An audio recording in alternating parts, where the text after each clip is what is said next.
This is Monty in the Morning, the show Phoenix Magazine readers voted #1 talk radio show in Arizona. #1 during your morning commute. #1 whenever news breaks during your day. And #1 whenever and wherever you want to talk sports. Now it's time for Monty in the Morning. Hey, yo, man, how the heck are you? It is the Monty Show, presented by the Advocates Injury Attorneys. Yes, a big new sponsor on the show. Make sure you find them at utawadvocates.com. Jake, we've fully grown up now. Yes. And we are adding a presenting sponsor to the program. I mean, the show is healthy, and that's in large parts of what the listeners have done. You know, the Advocates have supported my career since I moved to Utah. They have been great partners of ours, dating back to the 1320K fan days. So it is great to have the Advocates Injury Attorneys back on the program. Don't forget, when you've been in an accident, it's likely one of the most difficult times in your life. You have somebody to fight for you. You have an advocate at the Advocates Injury Attorneys. Check them out online at utawadvocates.com. Let's go. Feels good. Let's go. Matt Driggs, who is one of the partners at the Advocates. I've known Matt for many years. Thrilled to have him on the show. So welcome to the Advocates. Welcome to you. Good morning. It's Thursday. Don't forget, we will be off tomorrow as we jet our way to Hawaii. One of the things we want to talk about later is, when you go on vacation, do you worry about or care about the impact you have on that destination? That's a big, big deal on the islands. We'll talk about that coming up. Hey, this situation with the Jazz, an NBA source asked me an interesting question. Why hasn't this deal gotten done yet? We'll talk about that coming up. Football at 50 coming up. Wait until you hear from John Gruden.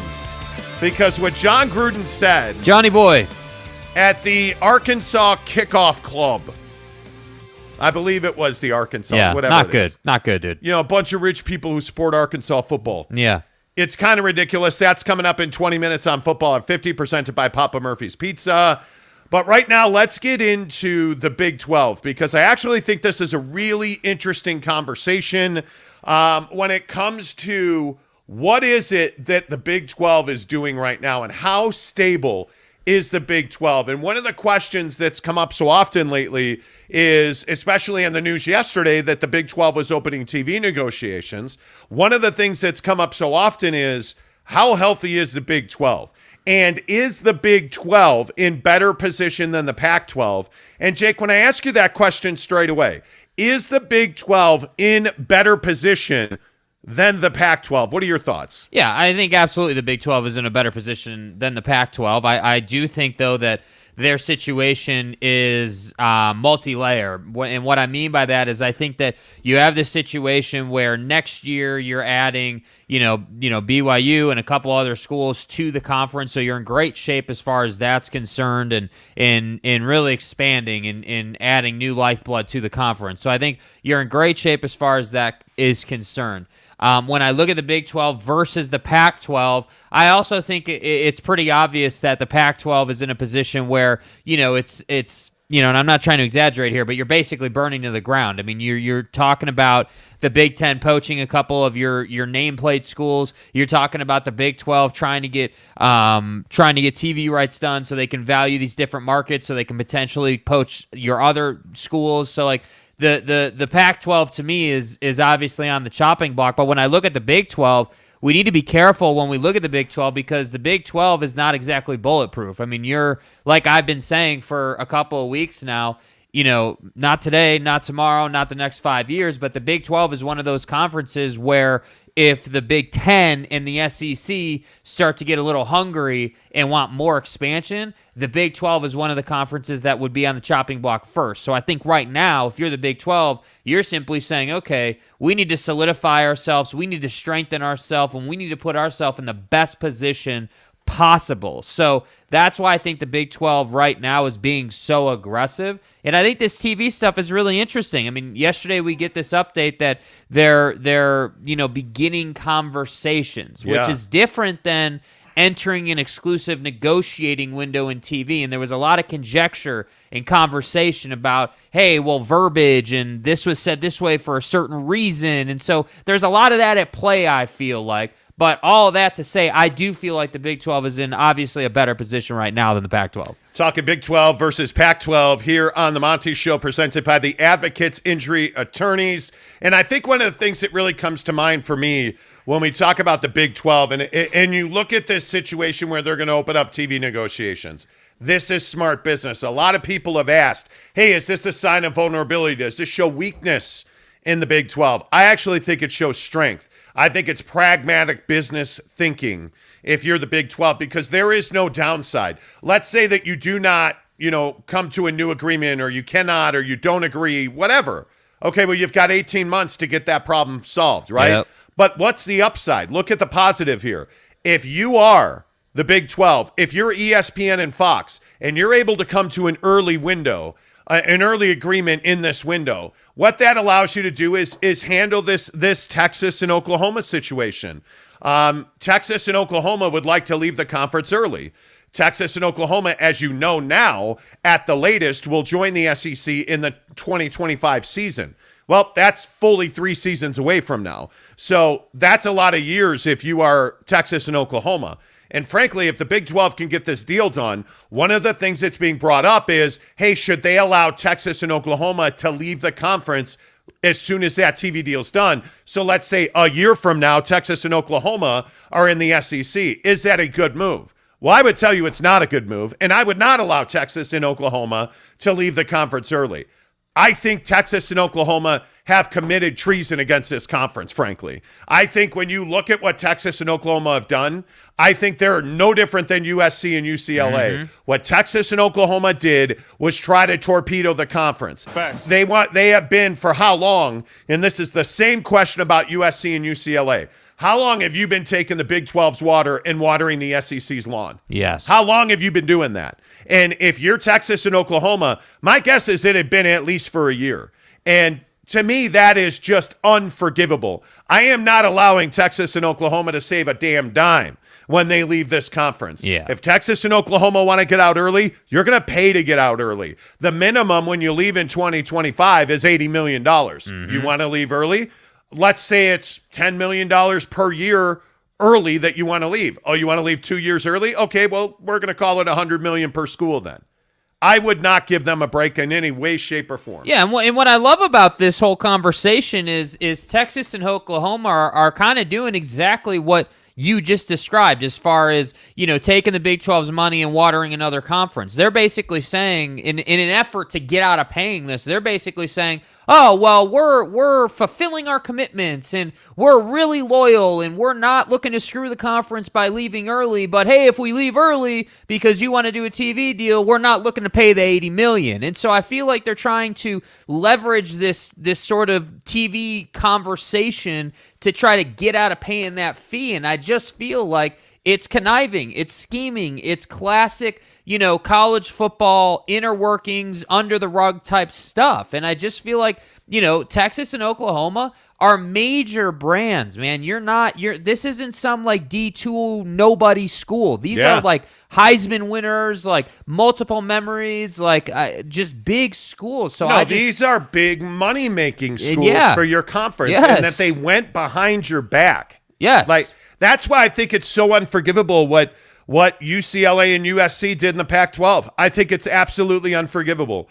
USC, and for those of you who don't know this story, USC's president was asked to be part of a meeting where you had all of the presidents in that group, which was, I think, 5 or 6 presidents, talking about, hey, should we be expanding the Pac-12? This was a year ago. Carol Folt. Yeah, I didn't want to say her name, but Carol Folt, the president at USC, was on that group. She was on that committee that was asked to meet to talk about expanding the Pac-12. She said no, point blank. This is not the time. I'm not interested in having the conversation.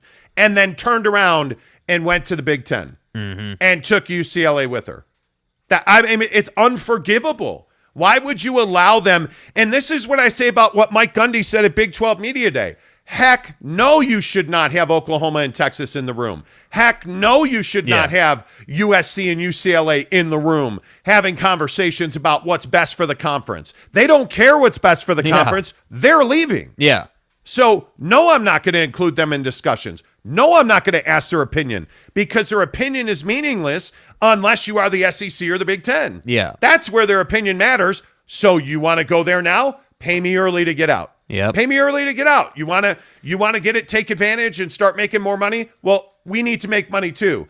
I would not give them a discount of any kind because the other thing we got to talk about here is the health of the Big 12 is remarkably strong considering Texas and Oklahoma are leaving. And if the Pac-12 wants to survive, they ought to take a look at what the Big 12 did.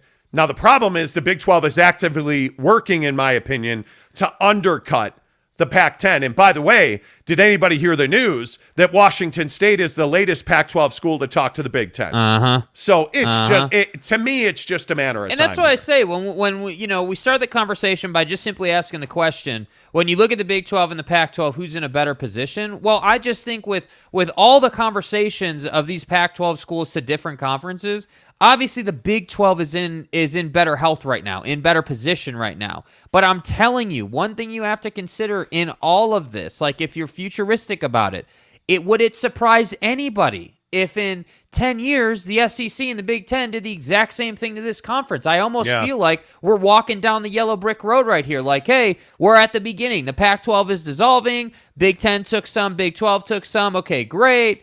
And now we're going to move right along to the Big 12 going down that same path. And so until that conversation begins a decade from now, if I'm the Big 12, yeah, I am trying to make my money on these schools that tried to screw me. I am trying to hold them down and make sure that they pay up because they did try to screw you. And I just, it's unbelievable to me that the idea would even come up that Texas and Oklahoma would get out of paying their exit fee. It's truly incredible with what they did.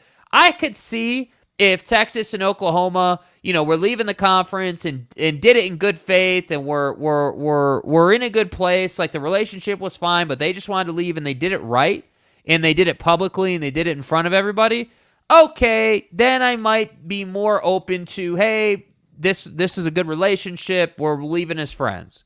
But that's not what you did here. And I feel like we're seeing a trend of schools the caliber of Texas, Oklahoma, SC, obviously UCLA, but I really put it at those three, doing the, hey, no, don't expand, but then I'm going to go and screw you strategy. And I'm not going to be surprised the next time that happens. And so that's why when the SEC is so militant about TV deals and making sure they're getting paid and making sure that their schools are fed, you know why that's the case. Because when your schools are fed, they don't feel the need to go to another conference, and thus alleviates the issue. Well, I just think when you're looking at the money that's on the line, I think you have to be very aware.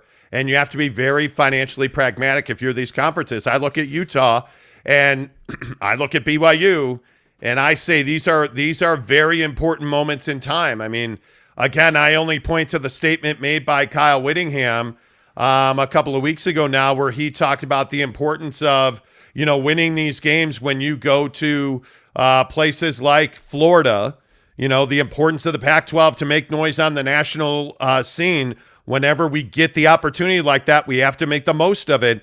And when he says make the most of it, you got to win that game. Yeah. And the reason you got to win that game is because you really need to impress people like the Big 12. Because I'm one of the people in the camp that says Utah absolutely belongs in the Big 12. I think they can compete and play in any conference in this country. Their best fit feels like the Big 12 to me. Yeah. And I think when you look at what's on the line for Utah at Florida this weekend, they're a 3-point favorite, 5 p.m. kickoff Mountain Time in Gainesville on Saturday. This is a massive, massive football game. And I don't know that you can quantify the importance of this game. I don't know that you can quantify the ability of Utah to make an impact on those decision makers in the Big 12. I don't. You can't tell me if Utah goes down to Florida and wins, that they don't become instantly more recognizable to the Big Ten. If the Big Ten is talking to Washington State, are you telling me the Big Ten's not talking to Utah? Yeah. Man, I have a hard time believing that. Yeah, and I think what the Big Ten's done is they've said, hey, we just want the premier brands, if you will. We want the stylish car, if you will, in Oregon and in Washington, And Utah, I do feel like, is right there with those teams. And again, we've had the branding conversation. We've had the conversation about how Utah has to get better on that front. But ultimately, if you're winning football games and you're doing it in a fashion where you're able to go to Florida, you're able to go out east into a different time zone, you're able to beat them and control that game and handle your business. I mean, what kind of message does it send if you beat Florida by 10 points at their place on the road week 1? I mean, that sends a really strong message that, hey, we're a really good team. We can compete with anybody. Why would you not want us in your conference? Yeah. And I feel like the only reason the Big Ten doesn't want Utah in its conference is because it's Utah. It's not the sexy pick. It's not Seattle or LA or Portland or whatever. It's not technically a major market by Big Ten standards. But Salt Lake is a major market. And at some point, I think Utah needs to help itself and get that side of the business going, because it's moments like this where you look back 5 years from now and you're like, damn, dude, like we could have been part of that $7 billion TV deal. We could have been part of a $10 billion TV deal, and we didn't make that money. Instead, we're wherever we are with the Big 12. Yeah, I just think you have to really – this game is huge for Utah. I mean, it's absolutely – huge. Let's get some of your comments in here this morning. Kurt Myers first in. And Kurt, I think your comment was like 20 seconds after we posted the show this morning. Really? I think he maybe just posted up. He wanted to remind us not to forget the sunblock for our trip to Hawaii. Did you just call me a Caucasian man, sir? I believe he did. Kurt Myers says 365 Sports reported a few days ago that Houston was considering joining the pack. I have a hard time believing that. And I've heard that rumor repeatedly, and it's usually from people in Texas. Yeah. That makes no sense to me. That makes no sense. Neville93 says, good morning, beautiful world. Let's see. West Virginia guy says, LOL. What's up, West Virginia guy? Not a very big night for you guys, is it? You kidding me? Snuka says, let's go. Morning, y'all. What's up, my friends? Robert Lambert says, buenos dias. This show is awesome. Thank you. Thank you very much. Hola Billy says, congrats on the growth, guys. Earned every bit of it. Appreciate y'all. Let's go, Utes. Appreciate that. Thank you. The Monty Show now, as you can see on the screen, is presented by the Advocates, which is a big deal for us. Check them out online, UtahAdvocates.com. Let's see. Kanai Johnson says, good morning. Enjoy the islands. Snuka wants to know, have you guys tried Zippies in Hawaii? No, I haven't even heard of Zippies, to be honest with you. What is it? What tell us more about it. What kind of food is it? Like what is it? I agree. Jimmy Touchdown is still obsessing over this BYU volleyball situation. Jimmy, how are we doing, Jimmy? Jimmy wants to give us a $5 tip to say that we're liars and we should be apologizing. For what? For what? What did we lie about? He says it's the Monty and Midget Man show, and he says that we should be apologizing. For what? For what exactly? What should we be apologizing for? And Jimmy, this is what I would say to you. If you're so unhappy with the show, please stop tipping us. We don't want your money. If you're so unhappy with the show, because again, if you're just going to sit here and tip us and put out ridiculous lies and insults, I'm just not going to read your comment. I mean, there's just no reason to show up here every day, pay us your probably hard-earned money, and then think we're just going to have you on the show to like lob insults. Like that's not the vibe of our show. We're not going to play that game with you. So if you want to sit here and pay us $5 to insult us, I mean, feel free. But I just don't. I just don't think we lied about anything. I think we had a great conversation about it. And San Diego State Aztecs 21 makes a good point. Jimmy TD, all money ain't good money, and I don't want your money, man. Like I'm just not that interested in it. You're the hate that you want to bring. I mean, it's just so far over the top. I mean, it's just ridiculous. Matt Ritson says Pac-12 is Limburger cheese and Winers Conference.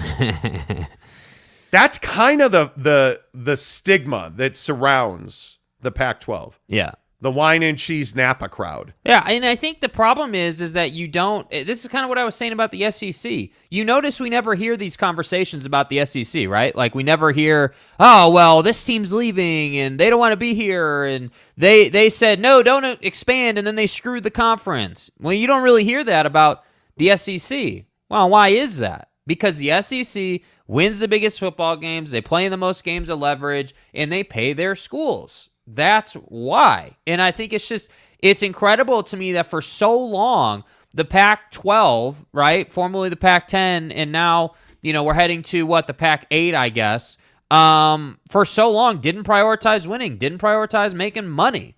And that is why we're here. And that's why I say when we ask the question of, hey, is the Big 12 healthy? Is the Big 12 in a position of strength, if you will? I'm not ready to say they're in a position of strength. I am ready to say that they are healthy, and I do think that it is smart to get ahead of these TV conversations, because if you think about it, had the Pac-12, had the Pac done this same thing, if they had gotten ahead of the TV conversation, if they had had a streaming deal, if they had had a DirecTV deal, if you had been on ESPN regularly, like on a weekly basis, we wouldn't be here. SC wouldn't have left. UCLA wouldn't have gone with them.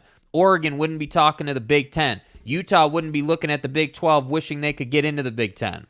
That wouldn't be taking place. So I think the Big 12 is fine, but the Pac-12 thing is just still so disappointing because they could have been so much more. All right, let's get to football at 50 every hour, 10 to the hour right here on Monty in the Morning, when we bring you the biggest stories in football, presented by Papa Murphy's Pizza. Papa Murphy's Pizza, take and bake pizza at its finest. Let's go. Absolutely make sure you join us at Barbecue Pit Stop on September 17th as we give away our trip to see BYU and Notre Dame at the Shamrock Series in Las Vegas on October 7th and 8th. We're going to have Papa Murphy's Pizza on the smoker. It's going to be amazing. You're literally going to see how easy it is to make the pizza on a smoker. It's crazy. In fact, we smoked Papa Murphy's Pizza last night. Incredible. Original crust. We got the mushroom, the onion mix, the mozzarella cheese. Mozzarella! I think the key is getting barbecue sauce instead of the usual red pizza sauce. Get barbecue sauce. It's a game changer on your pizza. Barbecue sauce and green onions makes the world go round. Yes. I am convinced. Oh, by the way, when you go to Papa Murphy's Pizza, you can order online. Use the promo code Monty25 for 25% off your order of $25 or more. Breaking news in the National Football League this morning.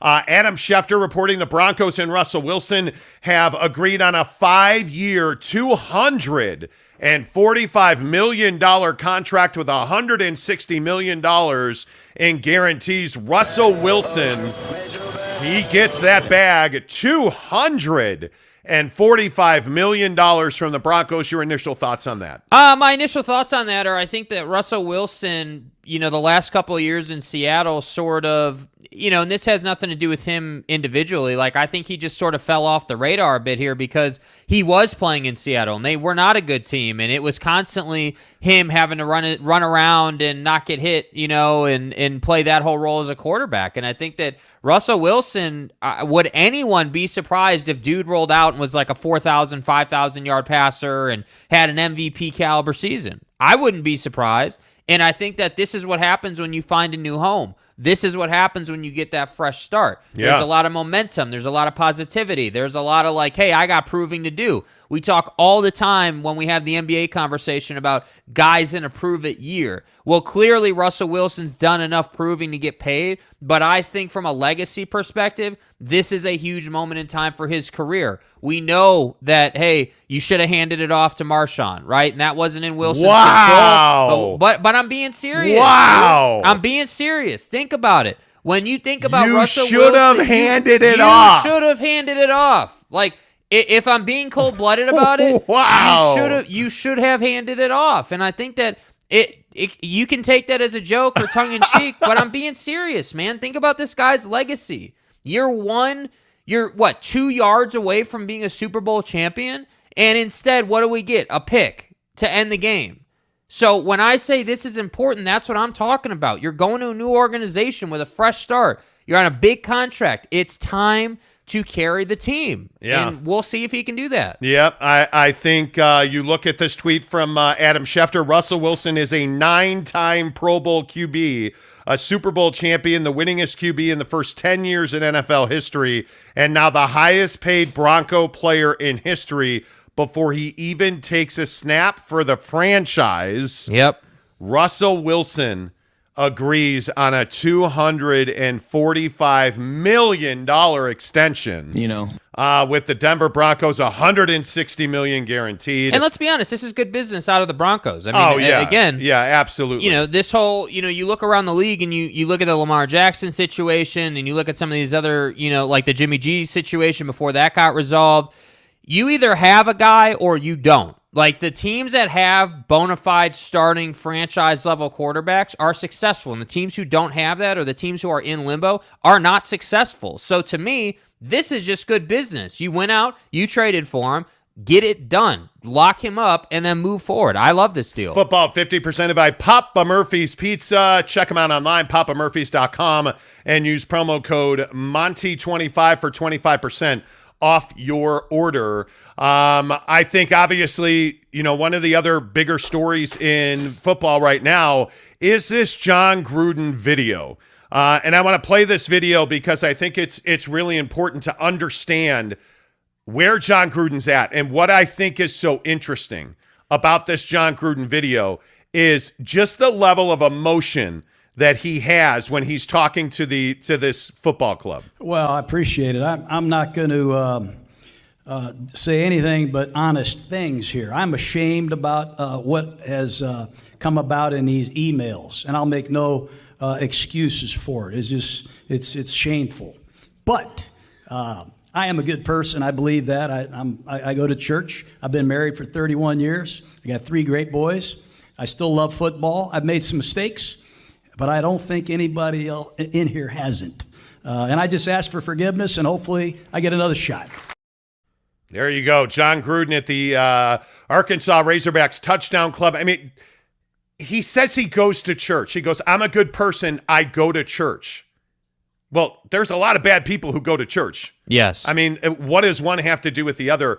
I think this video is fascinating only because John Gruden's a guy that I think really struggles with credibility now. When you are a racist and these emails come out and you're suing the Raiders, I don't think there's any way, shape, or form that somebody's going to give him another shot. Yeah, and I think that the thing that I struggle with so much, and maybe this is a bigger conversation, I don't know, but we shouldn't in our country or in sports or otherwise lean on faith or religion or a church to justify if we're a good person or not. Yeah, and I know agree. that that's a controversial thing, but I just feel like whether you believe or don't believe, or you go to church or you don't go to church, that's a personal choice.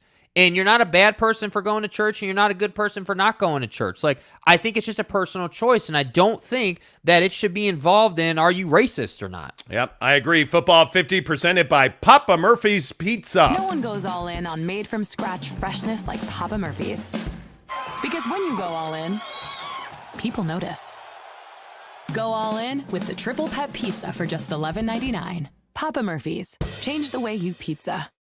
There you go. Football 50 presented by Papa Murphy's Pizza. Make sure when you order your Papa Murphy's Pizza online or in person, you use the promo code Monty25, M-O-N-T-Y, Monty25. Well, all one word, no spaces. No spaces, all caps. It saved us $9 if you order 2 pizzas. It'll save you $9. Yep. Which is pretty it's dang legit. good. It's worth it. I'm telling you, it's worth it. You get at the end of that long week, Friday night, don't want to make dinner for the kids, order it up, man. And the cool thing is, last thing I'll say, I know we got to move on. The cool thing is, and you can talk about this, I think you did it through the app where you can order ahead. So you had ordered our dinner at 10 in the morning. Yeah, we had a really busy day yesterday. So what we do when we order Papa Murphy's, and we order Papa Murphy's pretty much once a week. We're going to Hawaii, so we did it a day early this week. So I just ordered it at 10 in the morning. And it asks you what time do you want to pick it up. You can click ASAP and it'll be there right as soon as you walk in the door. Or what you can do is you can put 5 o'clock, which is what I did. Walked in the door at 5 o'clock. Jake actually walked in, and there they were sitting on the rack. Bada boom, bada bing. It was perfect. All right, one other comment I want to get in on this BYU thing. Yeah. I'm not talking about the BYU volleyball story today because, we're talking football and jazz today. But the Optimist says, shouldn't Monty at least acknowledge that the entire volleyball story appears to be a lie? Go back and watch the show. We talked about it yesterday ad nauseum, which is why Jimmy Touchdown was so pissed because we said it was a lie yesterday. Or not a lie. That's not true. We don't know if it's a lie. There's no proof that it's a lie. Bro, we had a whole we had a whole conversation about it yesterday on the show. Like this is what burns me out about people like the Optimist and Jimmy Touchdown. Like with all due respect, you guys just not with all due respect. You guys just want to stir the pot, and I'm not interested. Jimmy, if you're or the Optimist, if you're that upset about it, you don't have to be here, man. Like it is so frustrating to me that you want to make comments about all of this stuff, and I just think you don't know what you're talking about. So if you go back and watch the show yesterday, we updated the story. When there's a new part of the story, we'll update it again. It really is that simple. All right, 7 o'clock, Monty in the Morning, presented by the Advocates, Utah Advocates, injury attorneys. I'm telling you guys, great to have the Advocates back on the Monty Show. They supported us for so many years now. Matt Driggs was a partner of ours when we were at 1320K Fan. And the Advocates know if you need to call them, you're in a tough spot. You've had an accident, you're injured, you're stressed, you're worrying about money. Don't worry about that stuff. The reason they're the Advocates is because they advocate for you. They step in when you are not capable of doing that. And the best part is it's absolutely free, no upfront cost. You call them for a free consultation. That's exactly what it is. And the best part, I think, that the Advocates has done as injury attorneys, they know that sometimes it's uncomfortable. It's awkward. You can actually chat with them online at UtahAdvocates.com. Monty in the Morning, presented by the Advocates, injury attorneys, UtahAdvocates.com. The biggest stories in sports this morning, I think there's no question about it. The Big 12 and all of these talking points around what the Big 12 is doing right now. This TV thing combined with what's going on with Texas and Oklahoma now. The news came out yesterday from Pete Thamel at ESPN that the Big 12 wants to open early negotiating windows with ESPN and Fox. It feels almost exploratory at this point. Mm-hmm. And what they want to do is they want to value their properties and figure out what the value of potential new members are. So if you're looking at San Diego State, Utah, let's say, what are those schools worth to a TV network like Fox and ESPN? It's smart business, in my opinion. But what do you get? All of a sudden, you get Oklahoma and Texas, who cannot wait to bail for the SEC. You get Oklahoma and Texas saying, well, if you're going to open up negotiations early, we're going to bail right now. Well, au contraire, my friends, it doesn't work that way. Mm-hmm. For those of you who don't know, Oklahoma and Texas each owe $80 million to leave the conference early. So when you leave early, you got to pay $80 million. That's in 2025. And the question now is, if Oklahoma and Texas are allowed to leave early, let's say, do you make them pay more money and buy those years that they want to leave early, the 2 extra years? I say absolutely. If you're the Big 12 and Oklahoma and Texas want to leave early, hallelujah. Don't let the door hit you where the good Lord splits you, right? Yeah. But you got to pay me $100 million for the privilege of leaving the conference early. And by the way, that's each school, right? Yeah, that's per school. Yeah. $80 million per school when they leave in 2025. I say you make them pay more. Stephen Smith gives us a $10 tip. Appreciate that, Stephen. Thank you. Do you think that the Big 12 will convince a certain school to come back to the conference like Missouri, who has fallen off since joining the SEC? This is the Nebraska conversation in the Big Ten. And it's an important one. The problem is the money in the SEC is going to be higher. Your ability to leverage, recruit, TV deals, third-tier deals, digital deals are all higher because you're in the SEC. And at some point, you would think a school like Missouri, and I understand that they have really struggled since they joined the SEC. I mean, let's be honest about it, Missouri is irrelevant. Yeah. I mean, they are the Purdue of the SEC, right? I mean, I think when you look at these conferences, every conference has that particular school. In the Big 12, I mean, I don't know. In football, it's certainly Kansas, but not basketball. So this kind of takes Kansas into a different realm. But you have every conference has that school that just doesn't matter. I think if you are Nebraska, you're probably that school in the Big 10. In the Pac-12, it's interesting. I don't know exactly who that would be. It's probably Cal, because Cal does not excel in football or basketball. Yeah. The question is, when all of this realignment happens and the money becomes more equal, because I think that's what you're going to see. I think the Big 10, I mean, they're over $100 million per school at the end of the day. The question is, if Nebraska were ever to go back to the Big 12, let's say, are they ever making that kind of money? Yeah. And my guess is probably not. So, Stephen Smith, I don't think you're going to get Missouri going back to the Big 12, let's say, because I think they're too financially paid in the SEC, in my opinion. Yeah, what incentive is there? I mean, for them, who cares if they're winning football games if you're getting paid? I mean, that's just the age-old adage. Like, hey, if it's guaranteed I'm getting paid, then performance on the field doesn't necessarily matter from an institution level. Like, it just doesn't. Yeah, and I think that's right. that the problem is that, like, if you're running that school, you're like, all right, well, we got to be very conscious of when, the conversation starts to brew of us having to leave the conference or some sort of change that would force us out of the conference, because then you don't have recruiting, you don't have big name players, you don't really have anything helping you, so you're not really attractive to another conference. That's the only risk you run, but there would be no point to them leaving at this point. Rhino Reselling says, does West Virginia have a chance tonight in the Brawl? And what is the over-under number of arrests made at the stadium? Well, it is sold out. It is sold out. And for those of you who don't know, you get West Virginia Pitt tonight in one of the most anticipated games of the early season. I think this game has a lot. I was looking at it this morning, and I want to say the line moved. Mm-hmm. I need to look that up real quick. But I absolutely think in this kind of game, I think that you absolutely have more than a puncher's chance of winning this game. I mean, it's going to be tough. Let's be honest. I think, in my opinion anyway, the Backyard Brawl is one of the best games of the year. Yeah, Pitt's -7.5, over-under's 51.5. So it is only 51.5. Yeah. That seems low to me in this style of game. I mean, let me look at, there's, the number, and you can find different numbers, obviously. So let's see what a couple other people are saying. Like, yeah, I see 7.5 pretty consistently, actually. I think it's great to have this game back on the college football schedule. Yeah. I think it's great that it is an early game in the season, because I think both of these teams need a good push. And whoever wins this game, and I think obviously most of us feel like Pitt's going to win this game. Mm-hmm. I feel like that gives them a good push. I think one of the things that's so interesting is that this is moved to 7.5, because I'm pretty positive FanDuel had it at 6.5 when it opened. Yeah, the boys in Vegas have it at 7.5 and 51.5. So that's definitely the number, but I think you're right. It was a little bit lower. Yeah, I'm pretty sure it opened at 6.5 at FanDuel. That's the last time I would say. Yeah.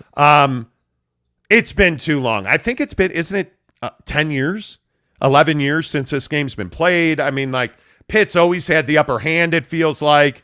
We'll see what exactly happens. I just think that you have to find a way, in my opinion. You have to find a way. You got to throw the football if you're West Virginia. Mm-hmm. You have to get the ball down the field. If you are going to have a chance, you have to have a big night. I just think... So, they haven't played since 2011, so you were correct. So it is 11 years. Yeah, it's been quite a minute.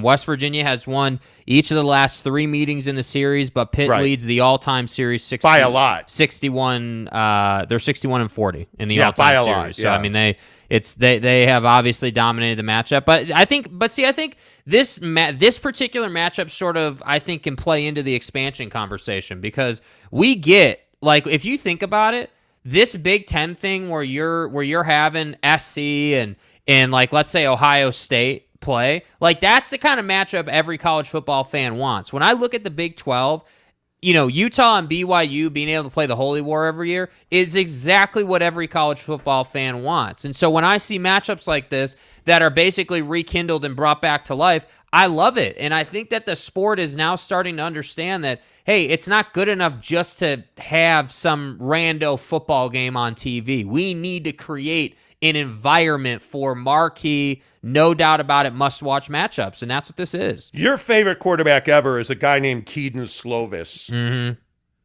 He sucks. Yeah, he's not my favorite quarterback. Jake and I routinely talked about Keaton and his inability to lead USC. Well, now I think when you figure out he's stepping in for Kenny Pickett at Pitt. Yep. I mean, Keaton Slovis, they're going to have to protect him because he's not a guy you want running all over the place. He's certainly not a guy you want throwing under pressure.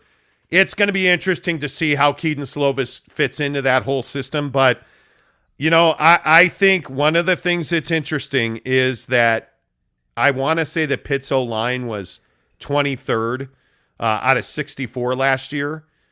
Are they better or worse? I just watch Keaton Slovis. Yes. Because, again, I think if Keaton Slovis is turning the ball over like we know Keaton Slovis can, I actually think Rhino Reselling, I actually think they have a chance. West Virginia's got more than a puncher's chance to win this game. So it's going to be very interesting to see how all of that turns out. Don't forget, we are sending 2 listeners to see BYU and Notre Dame at the Shamrock Series in Las Vegas, Allegiant Stadium, October 7th and 8th. And it is all presented by our good friend Devery Davis at Academy Mortgage, NMLS number 278545. Here's how you enter this contest, and I want to make sure that we understand the importance of this deal because you are really in your last weeks of opportunity to get to any of the 5 barbecue pit stop locations in Utah, Layton, Lehigh, Logan, Salt Lake City, right there in Murray, and St. George. And by the way, shout out to Kenny from St. George, who told me he went into barbecue pit stop in St. George and entered the contest. Love you, dude. Love our St. George listeners. I know we have a mighty contingent. It's about 3,000 of you. Down in we love southern every Utah. one of you. We love you guys. Thank you so much for supporting the show. Get to Barbecue Pit Stop. Fill out the slip online. Chat with them online at bbqpitstop.com. You can absolutely engage with the guys on their website. Super easy to do. But I'm telling you, you're going to go to Barbecue Pit Stop to get the rubs, the spices, the seasonings. You're going to do that. Look at the smokers. Go and look at the Timberline series. And again, I'm just going to keep saying it. We gave away a Traeger Ironwood series on this show. Chris Karn won it. Chris Karn, Arlington Bears won it. We've had in the last couple of weeks, we've had 2 of our listeners go into Barbecue Pit Stop to enter our drive-away contest, what he was just talking about. But simultaneously, when they went in, Barbecue Pit Stop was giving away smokers. And what do you know?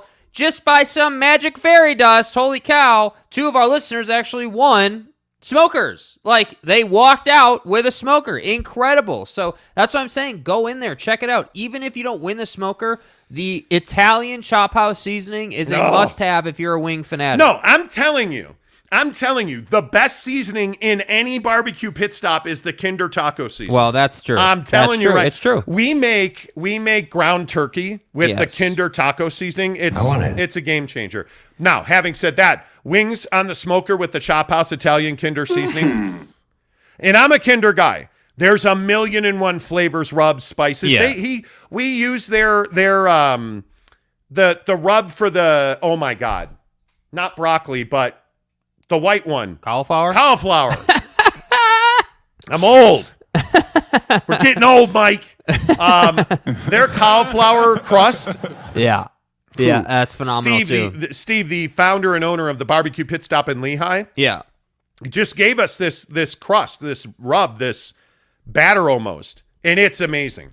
Anyway. And that's one of my favorite things about barbecue pit stop because like I'm not a vegetable connoisseur. I don't love vegetables. I don't like eating them. But the seasonings and what you can do on a smoker with vegetables makes it a lot more palatable. So that would be the other thing. Look at our guy, John Jackson. Yeah, what's John got to say? I stopped by the Layton Barbecue Pit Stop, entered my name. Awesome experience in there. I spent an hour there talking about smokers. I'm ready to get one now. Let's go. Thank you. Let's go. I hope, John, I hope to see you on the 17th, my guy. Yeah. Let us show you how to smoke pizza. Let us show you how to smoke wings, man. So enter to win at any of the barbecue pit stops to win the trip to see BYU and Notre Dame at the Shamrock Series in Las Vegas. Yes. We're going to pull the winner at halftime of the Oregon BYU game on September 17th, which we will be watching at Barbecue Pit Stop in Lehigh with all of you as we smoke pizza and we smoke wings. It's going to be amazing, and it's all presented by Devery Davis at Academy Mortgage. He's our mortgage guy. I'm telling you, if you have not talked to Devery Davis yet, I am not sure what you are waiting for. You're listening to The Monty Show, my favorite peeps. I'm Devery Davis with the Davis Lending Team, powered by Academy Mortgage. Whether you're a first-time home buyer, you don't know what you're doing, you bought multiple homes, second homes, investment properties, multifamily, we've got you covered. Our office consists of everybody it takes to do your loan, from processing to underwriting to doc departments. We do it all right here. We're not waiting on Tucumcari or Walla Walla, Washington to answer an email. We take care of it here. The housing market's changed. Prices are dropping. It's the greatest time to buy a house. There's no such thing as a dumb question. If you have any questions, you give me a shout. I'll walk you through it. Have a great day. Tell my money guys I said what's up. What's up, Devery Davis? What's up, my man? I love that he says my peeps. Walla Walla, Washington. 801-543-9666. NMLS number 278545. Even if you just have questions about your mortgage, call Devery Davis no matter where you are. If you're not in a place where he can write a loan, he'll refer you to one of his guys. He knows people across the country. Call Devery Davis, 801-543-9666. I see a lot of you are commenting on college football. Arlington Bear says, I'm smoking wings pregame Saturday, boys. Let's go. Let's go, baby. Let's go. Greg Dismukes says, stop the cap. What does that even mean, dude? I have no idea. I want to ask one question, and this is kind of off topic. Why do we have to talk in like coolingese? Why do we have to talk in like right? cool lingo and like stop the cap? Like, just share your thought. That's the whole point of the show. That's like, what I'm saying. what is it that you disagree on? Like, let us know. Then we can talk about it. But I don't know. I can't have a conversation about stop the cap. I'm not really sure what that means. Yeah, I agree. Kay Nurin says, the truth, the Big 12 could take San Diego State over Utah for the money. Kay is on this run of saying that Utah does not belong in the Big 12. No, San Diego State. Snapdragon Stadium. Come on, man. What are you talking about?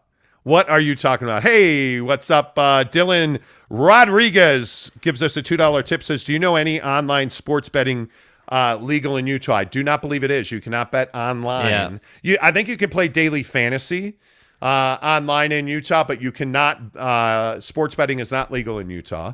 Yeah, unfortunately. Unfortunately. Kay Nurin says, thanks for talking BYU yesterday and being honest about what happened. People should always check the facts before jumping. I mean, maybe we need to get into it. I don't know. I don't think we know what happened with Duke volleyball. Yeah. I don't think we know. Did it happen? Did it not happen? I mean, the evidence is going. Listen, we went deep on it yesterday. I'm telling you, we did. Like, go back after the show today. Go back and play that video. I'm telling you, we went deep in it. We talked about everything from lack of video evidence to what happened with the guy approaching the athlete after the game, and like we talked about all of it. So go back and check it out. Yeah, and I encourage you to be open-minded about stuff like that. Let's see. Patrick Bourne says, so did the Big 12 fall apart? Just got in and just pressed like. Appreciate you, Patrick. Good to see you. Appreciate you, bro. A lot of people are asking about the thumbnail today. A lot of people have been like, oh, what are you doing? You're here because of the thumbnail, right? That's what the point of the thumbnail. Look, YouTube is a business. We're not going to sit here and sugarcoat it. YouTube is a business. We're talking about the Big 12, yes, adding teams, subtracting teams. We're talking about Oklahoma and Texas leaving or wanting to leave early and not paying the $80 million. And frankly, the cojones of the conversation is the Big 12 in a position of strength, or are they in a position where they're trying to get to that strength and that, reliability? And I think this Texas and OU story yesterday really sent a lot of people into panic mode. Yeah. Which I don't understand. Like, when I look at the Texas OU situation, nothing's changed. They just want to leave early. You're getting a divorce. You want to get married to your new wife. Okay, knock yourself out, dude. But you're going to pay Texas and OU. Each one's going, you want to leave now? You want to leave next year? Pay us $100 million. Cough it up. Hasta la silla. Like, that's what this is. Yeah, dude. This is no different. Texas and OU saying they want to leave now is no different. They can want to leave, right? I want to be 135 pounds in a runway model. That's never going to happen, right? Like, I mean, this is not rocket science. Yeah. And I feel like it's not rocket science. If I'm being honest, I feel like all summer long with what the NBA offseason has done, we've been talking about people wanting to leave their contracts early like the entire summer. And it's just so funny how this works in our world now. We think that it's almost like institutions and Kevin Durant level players in the league think that you can sign paper and contracts and commitments, and somehow that just doesn't matter. It doesn't, like, it's incredible to me that Oklahoma and Texas not only are asking to leave and not pay that money or pay a much smaller fee, let's say, they're not only asking for that, they're saying, hey, it doesn't matter that we tried to screw you. We're just trying to jump ship here, And publicly in the media, furthermore, they're trying to gift wrap this as saying, hey, well, we're trying to fulfill our commitment. We're happy to stay, and we're great, and we'll stay till 2025. It's totally fine. Even though you're doing the exact opposite behind the scenes. You're doing the exact opposite, at the level where your average football fan isn't going to go and hunt that story down find out what you're trying to do. Exactly right. That's what I have a problem with. Yeah, and I just think the panic right now, look, I think we've been pretty consistent in saying the Big 12 is in a far better position than the Pac-12. Mm-hmm. OU and Texas leaving you're never going to match that brand, right? Yeah, I mean, BYU, UCF, Cincinnati, Houston coming into the conference isn't going to replace OU and Texas. Mm-hmm. But the Big 12 was pragmatic and aggressive in adding those 4 teams. They knew what was coming. The difference with the Big 12 and the Pac-12 is USC and UCLA told nobody. They had no idea what was coming, and it's left them reeling. And now they're an unattractive property, whereas the Big 12 is a 6-foot blonde with curves who works out every day and squats 3 times a week. Right. I want that, right? Like, I mean, that's what the Big 12 is. If you're going to compare it, well, if you're going to compare it to the Pac-12, that's kind of what it is. That's the harsh reality of it is. I want it. And you can love it or hate it. The harsh reality of it is the Big 12 is far more stable than the Pac-12. Are we clear on that? Now, can the Pac-12 poach Houston, which is something a lot of people have talked about? I mean, it is what it is. Yeah. I just, Again, it's business, and I think that whether we're talking about Texas and Oklahoma leaving early, it's business. You want to leave early, you need to pay. Wow. San Diego State Aztecs 21 is a dream killer. Uh-oh. Says 135 pounds. Society says that's fat for a runway model. Did you just call me fat? Man. Damn. Patrick Bourne says, so what is your take on Yormack calling an early media rights conversation? I see it as getting real numbers for those Pac-12 teams who are hesitating. Utah. I think it's simply a matter of putting a price tag on every school in their conference and the ones they want to attract. So then you can go and negotiate. And you could say to Utah, hey, you're worth $50. You can say to San Diego State, hey, you're worth 55. It's that simple. And you're able to put yourself in a position of leverage. I think it's a brilliant move. Yeah. And we talked about it on the show yesterday. I think it's exactly the right move. This conference, forget football. Do you understand how good the Big 12 is going to be in basketball? Good luck winning that conference basketball championship. Yeah. I mean, come on. And if they add Arizona, come on. And now with this news that Arizona is likely not going to face any penalty for Sweaty Sean's misdealings. I mean, they texted. Well, they did a lot. It's amazing to me. Yeah. It's absolutely amazing to me. Bryce Coslin says, are Houston and Gonzaga considered as co-favorites to win the NCAA men's basketball tournament this season? Yeah, I don't know. Right, talk about that yet. I think that's too peripheral, to be honest with you. It's September, bro. Yeah. Easy, Bryce. Sorry, man.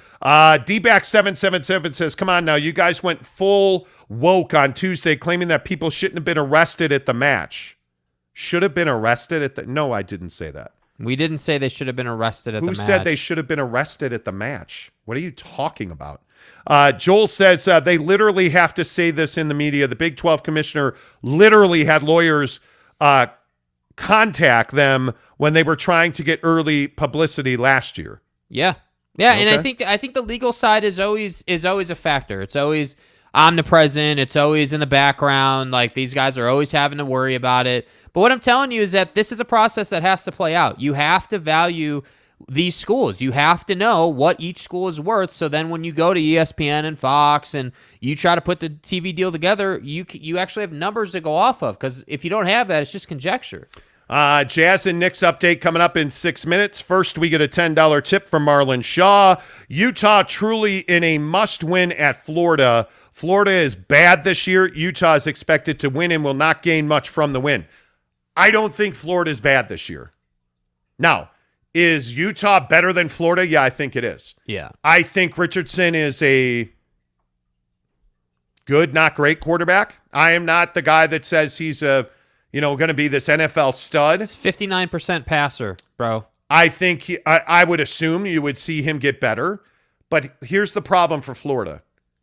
Utah's offensive line is going to be significantly better. Yeah. Utah's secondary has NFL draft picks just about everywhere. I think they are going to be able to run the ball effectively because that O-line's better, which makes Cam Rising better. Mm-hmm. Are you the athlete that Florida is athletically? No, you're probably not. Florida's got track stars. That doesn't mean Florida wins this game. I think the problem for Utah is Florida is good enough to give you problems. There's no question about that. They have the talent and the ability to make this game closer than it probably should be.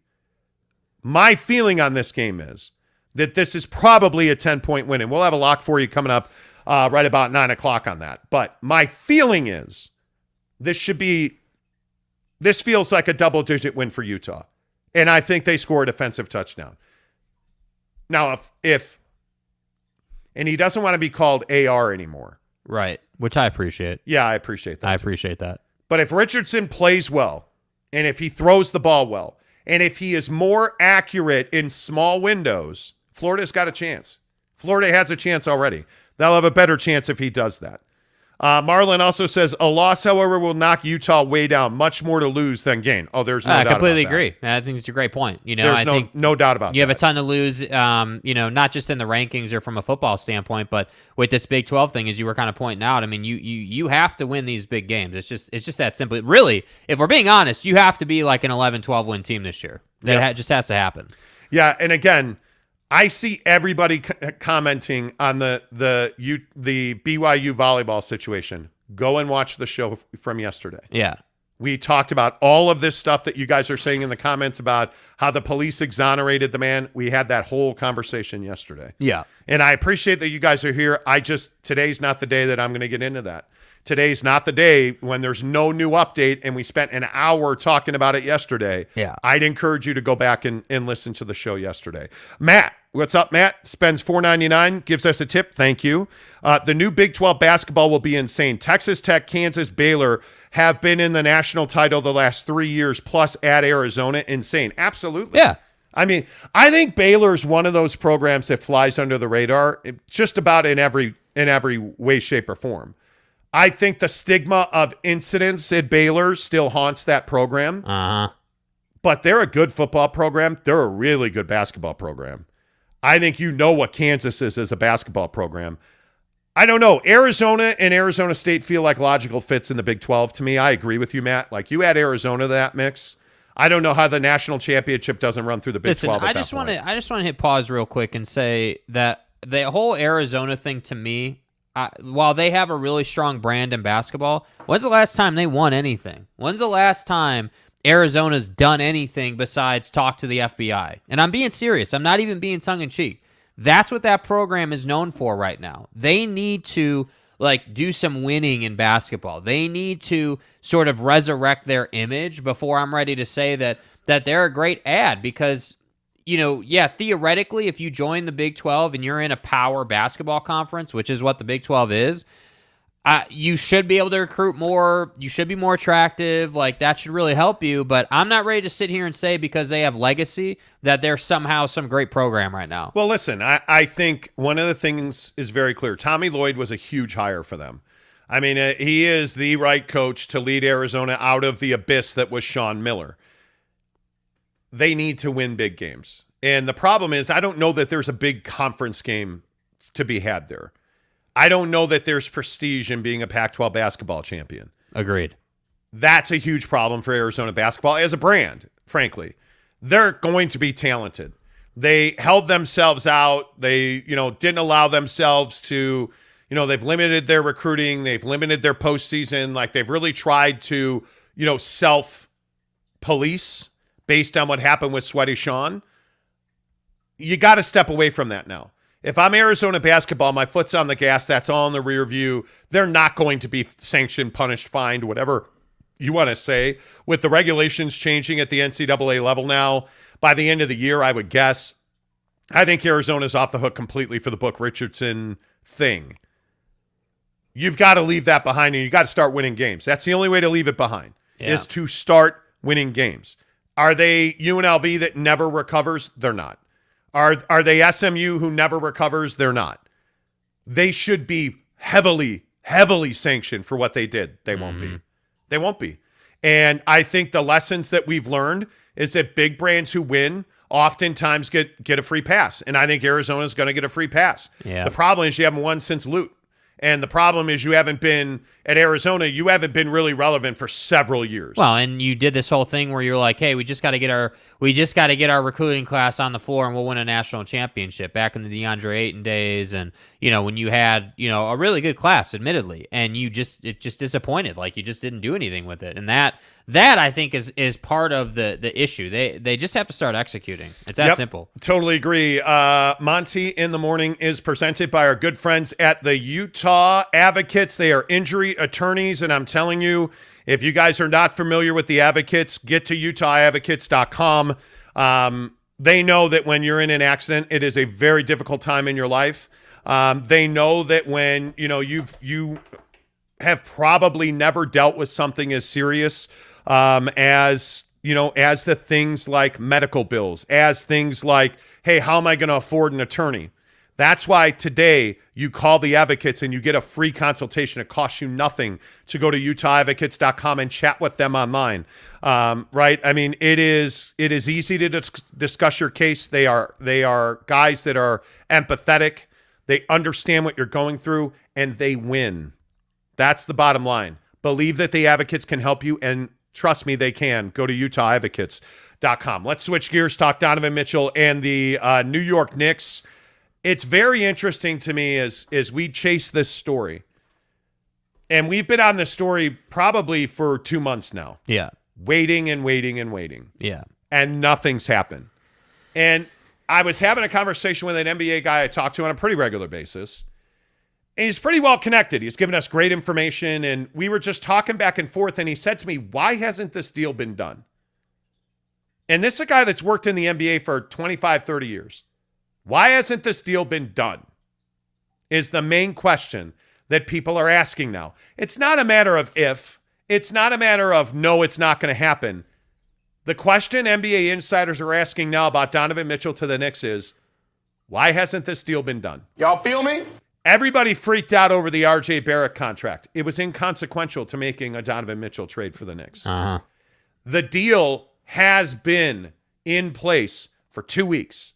The moment that Kevin Durant and Kyrie Irving went back to Brooklyn, this deal was in place. Facts. The Lakers are willing to give their 2 first-round picks. The Knicks are willing to give their 2 first-round picks. So why is the deal not done? That is the biggest question. And the answer seems to be unknown, because it feels like the Knicks want this deal done. We all know the Lakers are thirsty to get this deal done. Yeah. So why isn't it done?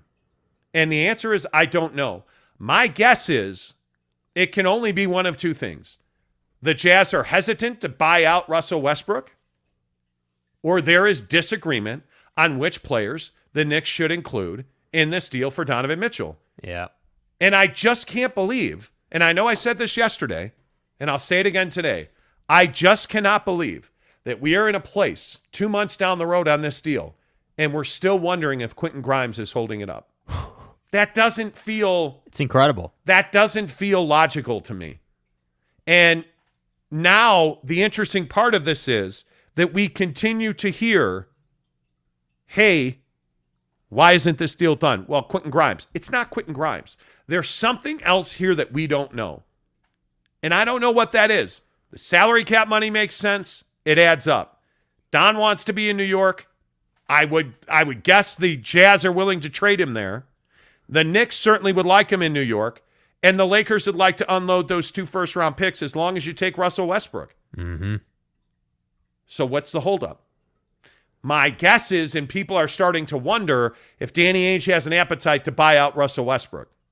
I can only imagine that that's what it is. Yeah, I mean, I think that, yeah, it's a tough situation. I think that you're right. We have been covering this story for a long time. We have been on the Donnie to the Knicks train for a long time. The Donnie Doppler was even created because we needed something to talk about, right? Like, I'm saying. That's kind of where, and I'm only half joking. Like, I mean, that's where this story is at. It is, we damn near had an argument in the chat yesterday on the show because people were pissed that, that the Jazz was all everyone was talking about. Hey, we need something else to talk about. Well, what do you want us to do? I think that Danny is, I just think he's ruthless. Like in terms of trades and negotiation, I think the guy won't do a deal unless it is like in his box, in his rubric. Like, hey, 4 unprotected first round picks, a 5th or a 6th in the second round or whatever that those 2 obscure picks would be.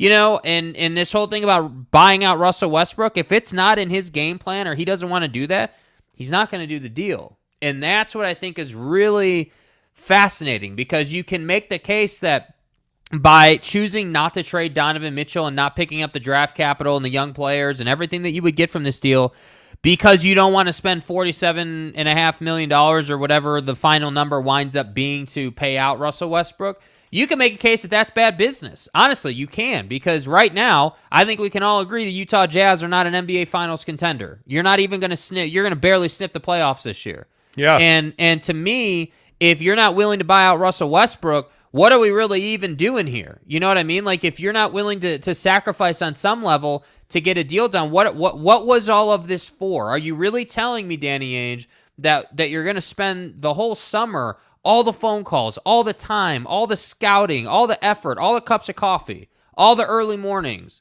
to not do a deal over buying out a guy in Russell Westbrook that's never going to put on a Jazz uniform? That's right. A guy that they're straight up having to defend in the media. Jeannie Buss had to come out and say, hey, yeah, Russell Westbrook was our best player last year, which is complete garbage, by the way. Well, and Darvin Ham, how many times has Darvin Ham said that I have a plan to use Russ? And like, they've had to legitimize, they've had to justify Russell Westbrook. So that's why I say it's very clear that Russ has obviously lost his reputation in the league with what he's done over the last couple of seasons. So you're really not going to do this deal? It seems, again, this is conjecture. Nobody, as you just said, nobody knows the true reason why this deal hasn't been done. But if you look at the tea leaves and you look at the different pillars of this deal, the buying out Russell Westbrook portion only makes sense. So you're not going to do this deal over buying out Russ. That I have trouble with. Well, and sources at the Jazz have routinely told me that they are not going to make rash decisions financially, mainly because I think they're finally in a position to get their financial house in order. But the $47 million makes a lot of sense. And would it be a rash decision? I don't think it would. I think when you look at what $47 million is, it's an expiring contract. Yes. So that's a weapon. You can keep that on your roster. So for me, I just think it's one of those interesting things. Bro, if we have the ability, not to cut you off there, but if we have the ability on this show, and the media has the ability, generally speaking, locally and nationally, to project forward and say, hey, once this KD, Kyrie, Nets saga comes to an end, the Lakers are going to be out there looking to make a deal. Because remember, that was the reporting. We weren't sure if the Lakers wanted to get involved with the Jazz or like if there was another deal they were going to do, but you knew the Lakers were going to get involved.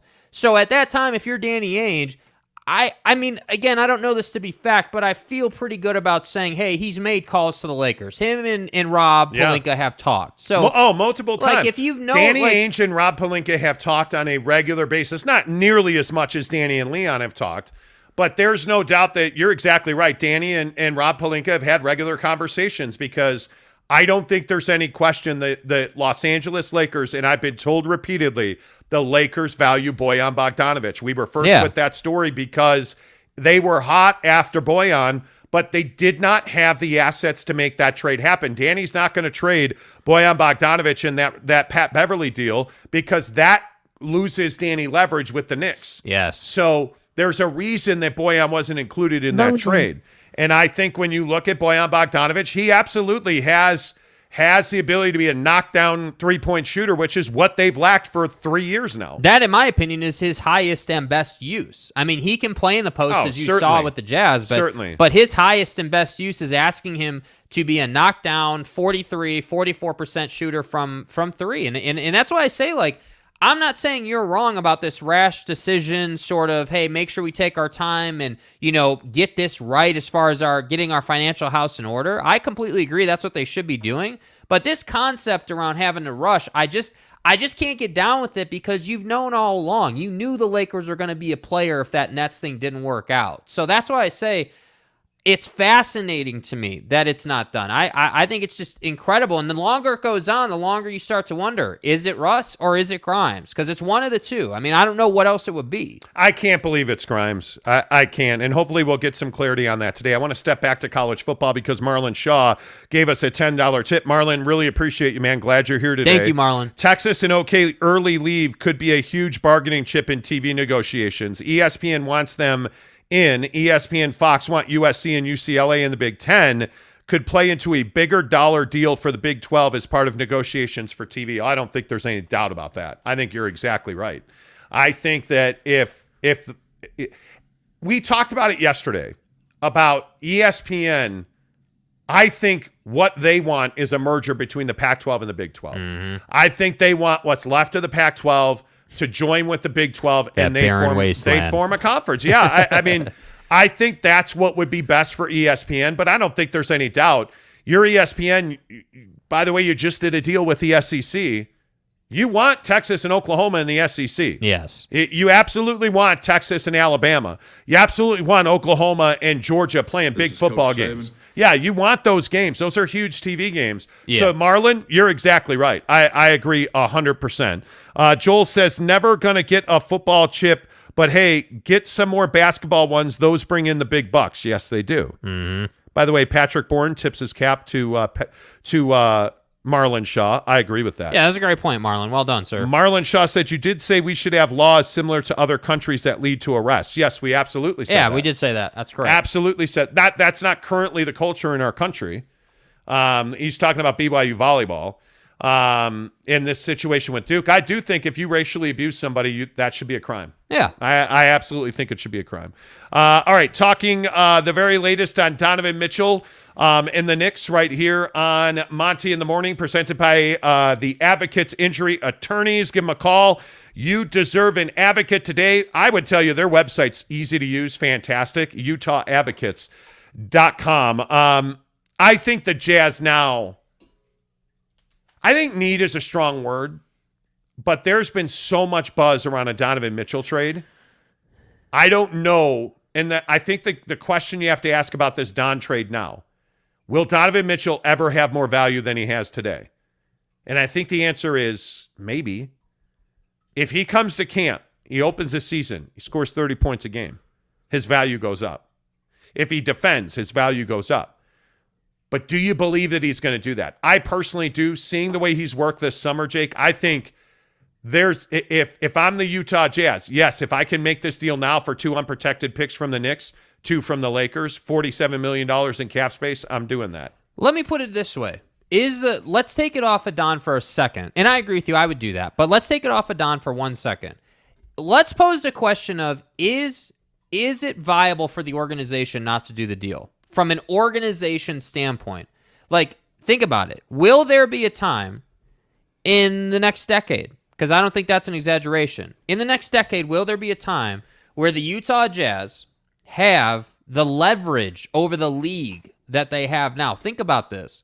Danny Ainge has dominated the trade cycle in the NBA the entire summer. Everyone forgets about his first trade. Everyone thinks, the Rudy Gobert trade was the first trade. Not true, sir. First trade was Royce O'Neal, first-round pick. That's how we kicked off the summer with the Jazz. Second trade was Rudy Gobert. Got an absolute haul, wrecked the Kevin Durant trade market, and there hasn't really been anything outside of the DeJounte Murray to the Hawks for trades in the NBA. And all we've been talking about is Donovan Mitchell. So to me, when I talk about, hey, all this effort and consternation, all the cups of coffee, as I said, all the early mornings and the conversations, this deal to me has to be done. And if it doesn't get done, I think you're asking for trouble at this point, because even if he does, and we've talked about this ad nauseum, Donovan Mitchell, in my opinion, will come back and have a career year. Yeah. I don't know if it's an MVP caliber season. That's kind of hard to say, but I think he's going to have a career year. If he does that, are the Knicks, does that mean that the Knicks are willing to give you more? No, because you're already asking for a haul. That's what I'm saying. Your price is so high already, even if Donnie does what we think Donnie's going to do, you're not going to get like 10 first-round picks if the guy comes out and improves. Yeah, if you're going to trade him, you need to trade him now. You just have to do because this. I also think if he blows up and has the season that we think he's going to have, I think Donovan Mitchell becomes a much more difficult trade to sell to your fan base. And I think that if it were me, I would not trade him. If it were me, I would be trading Mike Conley and Bojan Bogdanovic, and I'd be looking to build around Donovan Mitchell, which, by the way, they told Don they were going to do all the way back to December. And I think that changes when the Knicks start talking about giving you a package of 6 picks. And I think that Danny Ainge has handled this masterfully. Yeah. He wants 4 unprotected first-round picks for Donovan Mitchell. I think he would take 3. But then the other surrounding draft compensation has to go up. Yes. It has to go up. And I think that for my money, that's the thing where I think Danny Ainge starts asking for too much. Mm-hmm. If you're looking for 8 or 10 total picks, that's too much. It's way too much. Donovan Mitchell's not worth that. Donovan Mitchell is worth 3 first-round picks and 3 more picks on top of that. Not pick swaps. 3 more picks on top of that. And I think he's worth 2 to 3 young players. And you're going to have to put guys like Fournier in this deal to make it work. But I don't think there's any question that Donovan Mitchell is worth 3 first-round unprotected picks and 3 additional picks. Yeah. That's what Don, in my opinion's market value is. If he comes back and scores 30 points a game, I think that goes up. Yeah. If he comes back and he's a defensive stalwart and his footwork is vastly improved defensively, that compensation goes up. Yeah. So it's a dangerous slope. And I think if you're the New York Knicks, you're trying to buy low, as they should be. Those are the best bargains you're ever going to get. Donovan Mitchell's value is not going to go down. It's going to go up. So I think if you're the Knicks, you want to make this deal now. I think if you're the Jazz, I don't think there's any doubt you'd like to make this deal now. So why hasn't the deal been done? It's incredible. That's the biggest question. And the answer is I don't think many people know. I really don't. I think this is just simply a matter of how you come together and how you figure out what's going to make everybody happy to do it. That is the biggest question. Brandon Butler says Danny wants that Herschel Walker deal. Well, I mean, I don't know that that's I don't know that that's a bad comparison, actually. I mean, I thought the Rudy Gobert deal was the Herschel Walker deal. Do you even know what the Herschel Walker deal is? When Herschel Walker was traded from Dallas to Minnesota and Dallas got like 1 million draft picks. And I mean, it was crazy. It was absolutely crazy. Absolutely crazy. Let's see. Jeremy Severe. Good morning to you. Jeremy says, do the Jazz even want to trade Don? I don't think it's absolute that they want to trade Donovan Mitchell. I really don't. I don't think it's absolute in any way, shape, or form. I think that it is. We'll see. We'll see if they want to trade him. I don't think it's absolute. That's just my opinion. I think this deal needs to happen sooner or later. Yeah. It does. Just for the cap space alone, let's say you get 2 unprotected first-round picks and $47 million in cap space. Good Lord. By the way, good Lord. I know this is stating the obvious. It's September 1st now. It's not June anymore. It's time to get going here. Yeah, my guess is that if this deal's not done by Monday, I don't know that it gets done. I just think the appetite to keep pushing for this trade for another month. I just don't. I don't know anybody who wants to do that, man. Well, and I just think there's too much other business to be done. Yeah. The Jazz cannot go to camp with the roster they have. And I don't know why, and I guess maybe this Don trade is holding it up, I guess. But, I don't know why the league is so quiet. I would have thought when the Kevin Durant thing got done, the league would have kind of, I'm not saying major deals, franchise-level deals getting done constantly, but I would have expected to see, more, hey, this guy got signed, free agent, whatever, and less of Montrezl Harrell getting in trouble. Jake, you're delaying football at 50. Sorry, dude. Sorry. You are delaying It's only 49, bro. How dare you? 49, come on. How dare you? It's only 49. It's football at 50. Every hour, 10 to the hour. We bring you the biggest stories in sports presented by Papa Murphy's Pizza. I'm telling you, Papa Murphy's Take and Bake, that's where it's at, man. If you have not espoused to the greatness of Papa Murphy's Pizza, you probably should. No one goes all in on made-from-scratch freshness like Papa Murphy's. Because when you go all in, people notice. Go all in with the triple pet pizza for just $11.99. Papa Murphy's. Change the way you pizza. Yeah, absolutely. Change the way you pizza at Papa Murphy's. Use promo code Monty25. No spaces, all one word. Monty25. That gets you 25% off in order of $25 or more. Pepperoni or sausage? Neither. Vegetable. So you're off the sausage train altogether. You know what it is for pizza? I'm a big believer in formula. Hey, you know what works, just do it. And by the way, the vegetable thing with pizza specifically, there's a lot of different combinations. I just think it's, I don't know. I'm not a pepperoni guy at all. I guess I could see once in pepperoni. A very long while having one slice of sausage pizza, but if I'm doing a pizza on the regular, I just love the veggie variety that you get at Papa Murphy's. Last night again. Yeah, again, we had the Papa Murphy's, what was it? But regular traditional crust, barbecue sauce, mozzarella. But you've got to put green onion on that pizza. Where's the Italian? I'm telling you, the tang of the barbecue sauce mixed with the green onion. Yes. Now you're cooking with gas. Speaking of cooking with gas, Broncos and Russell Wilson agree on a multi-year extension for $245 million. Yes. $160 million of that guaranteed. This is a huge deal for Russell Wilson and the Broncos. It's one of those ones where this felt like a no-brainer. This is now making Russell Wilson the highest paid player in the history of the Denver Broncos. Is Russell Wilson truly this good? Because there's a conversation going around about Russell Wilson and the idea that he is at fault for the demise of the Seattle Seahawks dynasty. Uh-huh. Do you buy into that? How much fault does Russ have? Because you joked last hour, if you're just tuning in, Jake joked that Russell should have turned around and given the ball to Marshawn Lynch. And I think that sounds like you think it's his fault. He was doing what he was told to do. Yeah, clearly, he was being told what to do. He was just following direction. But I think that it sort of plays into this conversation of, hey, earlier in that game, there were opportunities, for Russ to deliver, and he didn't. And I think that this conversation about whether he's worth it or whether he's good enough, I have no doubts that Russell Wilson is an MVP caliber quarterback. The guy's got a cannon of an arm. He's mobile. The guy has many years left in the tank still. And I think that the problem is, reputationally speaking, because the Seattle Seahawks have just been crap the last 3-4 seasons, Russell Wilson has had to deal with that, and he's suffered through that, and that's not all on him. As we know, there are great quarterbacks in crap situations. I mean, it's Matt Stafford, right? It's the same thing as Matt Stafford. You played for the Lions.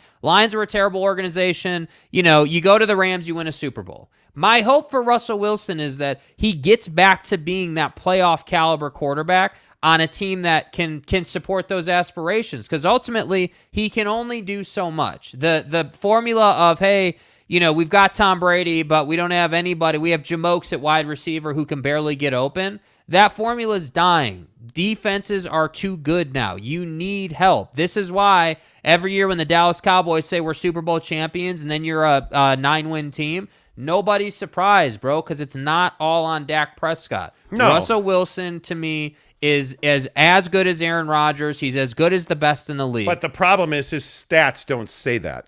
But again, that's true. We're saying the same thing. I'm saying the reason his stats don't say that is because of what he had to work with. So I don't know if that's what you're saying, but that's I don't the know. stance I think they had issues on the offensive line. I totally understand that. But he's had good wide receivers.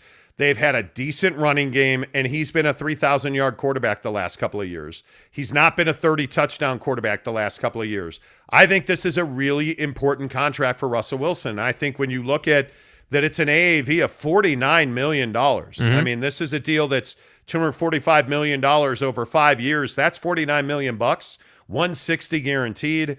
I think there's a lot of questions on, does he play out the life of this contract? And I think Russell Wilson's a hell of a quarterback. Don't get me wrong. I'm not saying that Russell Wilson's a bad quarterback. I am certainly not saying by any stretch of the imagination that this is a mistake. I really am not. What I'm saying is I think Russell Wilson's got to prove it a little bit. I think this was absolutely the right move. Acquiring Russell Wilson is exactly what the Denver Broncos needed to do. Yeah. I look, $49 million a year on average. This is the last thing I'll say on his stats, and I just say this to kind of put some things into perspective. So on his career, like, he's been in the league since 2012, right? So it's a decade. Like, you've been in the league long enough, obviously.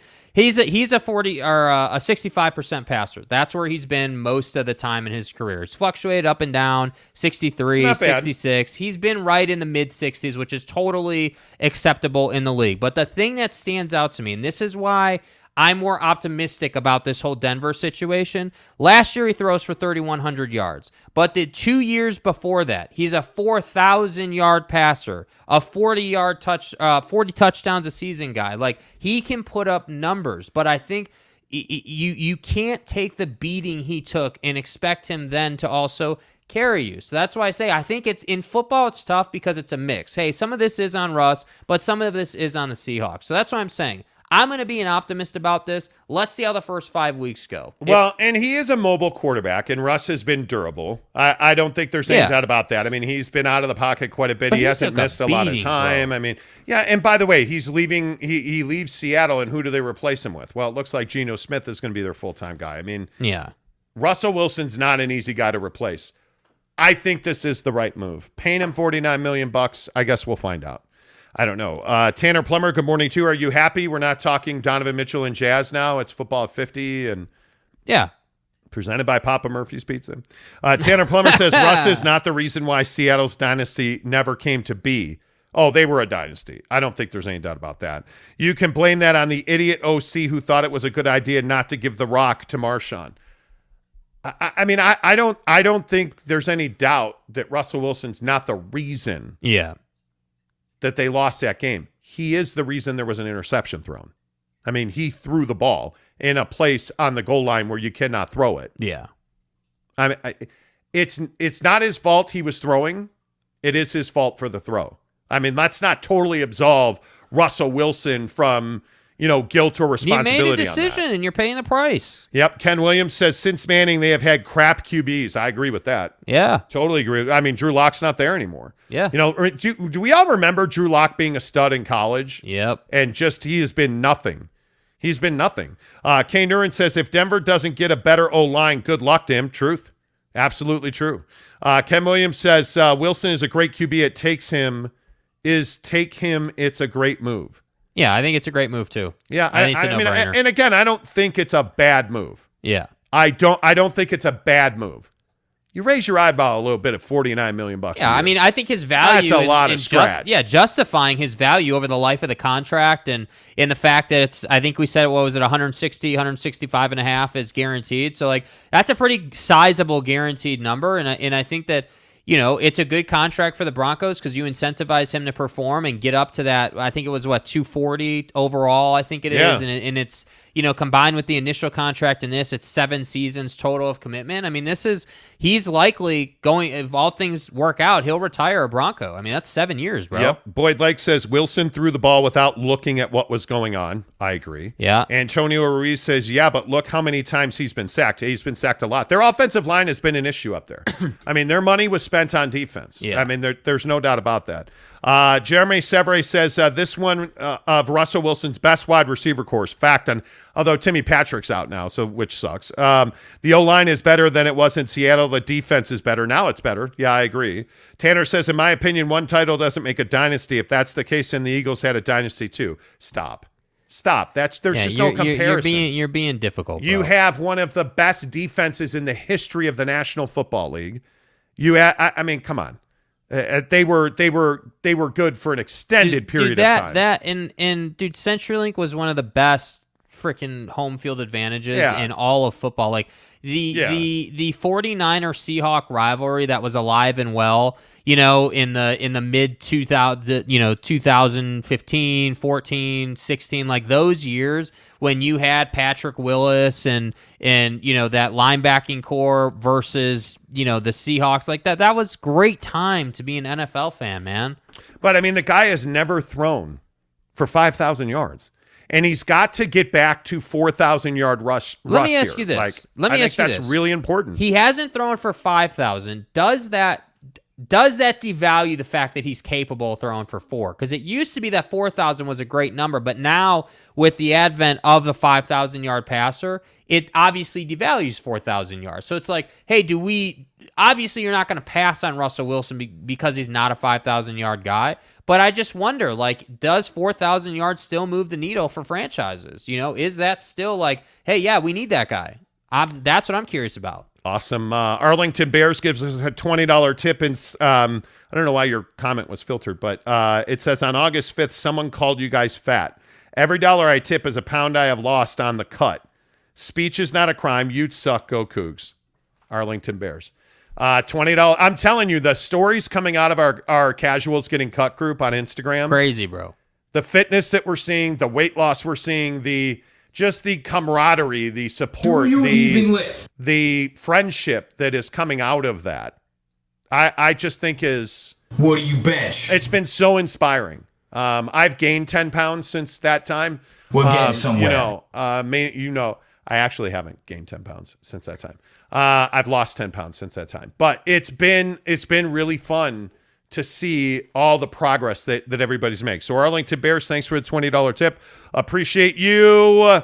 It's 8 o'clock on Monty in the Morning, presented by the Advocates, our newest sponsor on the show. We really appreciate all the guys at the Advocates, the guys and gals there. You know, we've known the Advocates for almost 10 years now. We were partners with them at 1320K Fan.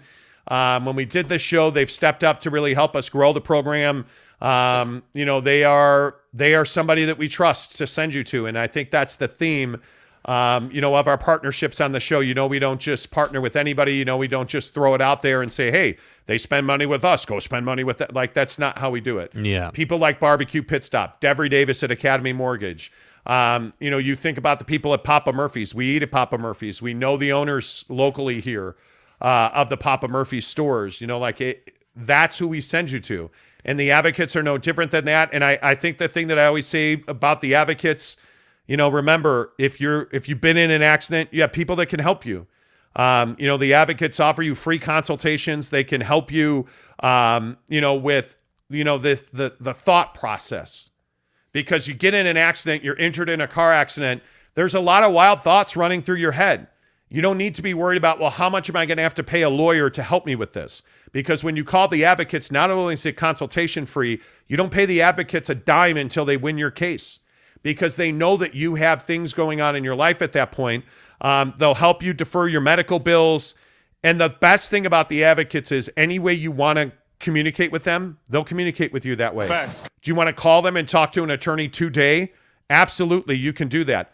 Get to their website right now, utahadvocates.com. If you've been in an accident, if you have questions about, whether you need to be made whole, how does that work? Call them.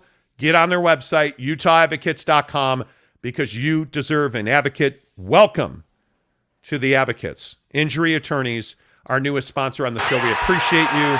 And I try not to say sponsor because I feel like the word sponsor means that you're just here to give us money, and we don't do sponsorships, we do partnerships. We are partners with Papa Murphy's. We are partners with the Advocates. We are partners with Steve and all the guys at Barbecue Pit Stop. Yes. We are partners with Devery Davis. It's incredible to me. In a month, and I before we get back to football on the show, it's incredible to me in the last month how much this show has grown, listenership-wise. And, we don't advertise the show at all. We don't. We really don't. I mean, it's 100% on YouTube, and it's organic SEO. But the way you guys have supported this show, the way you have supported our sponsors, our partners. Yes. It's going to be a tough. It's a tough word to replace. Yeah. The way you guys support our partners, and the way you guys buy pizza, the way you guys go to Barbecue Pit Stop, and the way you've called Devery Davis to talk about your mortgages, or, it's funny. I was talking to Devery the other day about investment properties. Like, how many properties do you have that are truly investment properties? Are you trying to grow your portfolio? One of the things that Devery does so well is he talks to you about the situation that property's in. Like, not every property makes a good investment property. Devery's there to talk to you about that. 801-543-9666. But just the way that you guys have supported this show, I just wanted to take a minute to say thank you, because it is truly humbling. Yeah. We got a phone call yesterday from somebody that said, hey, we really would like to advertise on your show. What is this? What is that? Like, how does it, like, just calling us and asking us, hey, can we advertise on your show? Mm-hmm. Like, it's incredible. The journey has been remarkable. And I know we've had heated discussions and differences of opinions, but that's what makes this show great, is that we're able to talk about things, whether you agree with us or we agree with you. We're able to exchange ideas, something Arlington Bears and I have had very big discussions about. So I appreciate that. I do. Let's see. Rhino Reselling says, I told the owner of the Belton, Texas, Papa Murphy's that that he owes you, the Utah owner, some money because I'd never go there if not hearing about it on the Monty Show. Well, there you go. I appreciate that, Rhino Reselling. Thank you. It's that thing that makes the world go round. All right, let's talk. Let's see. What is this conversation about? Side note, Tanner said, I said yesterday that you guys need to talk less Donovan. I still maintain that opinion. Okay. Well, he's hanging on to that.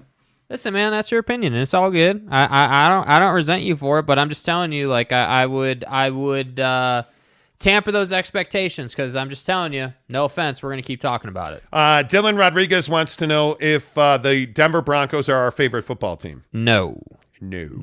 Jake doesn't like football, so he doesn't ever watch it. I'm a Chicago Bears fan through and through, die hard, live and die.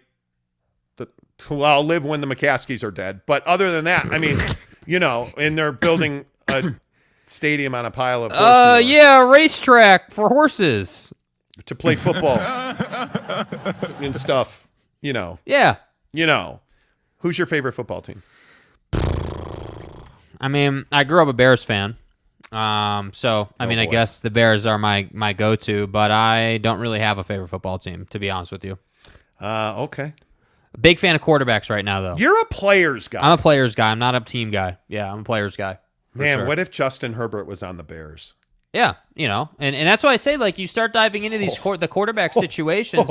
That's what I like in the NFL. You look at Joe Burrow's journey. You look at, Justin Herbert's journey. You look at, is Joe Burrow your Justin Herbert? Like, I am obsessed with Justin Herbert. That's my guy.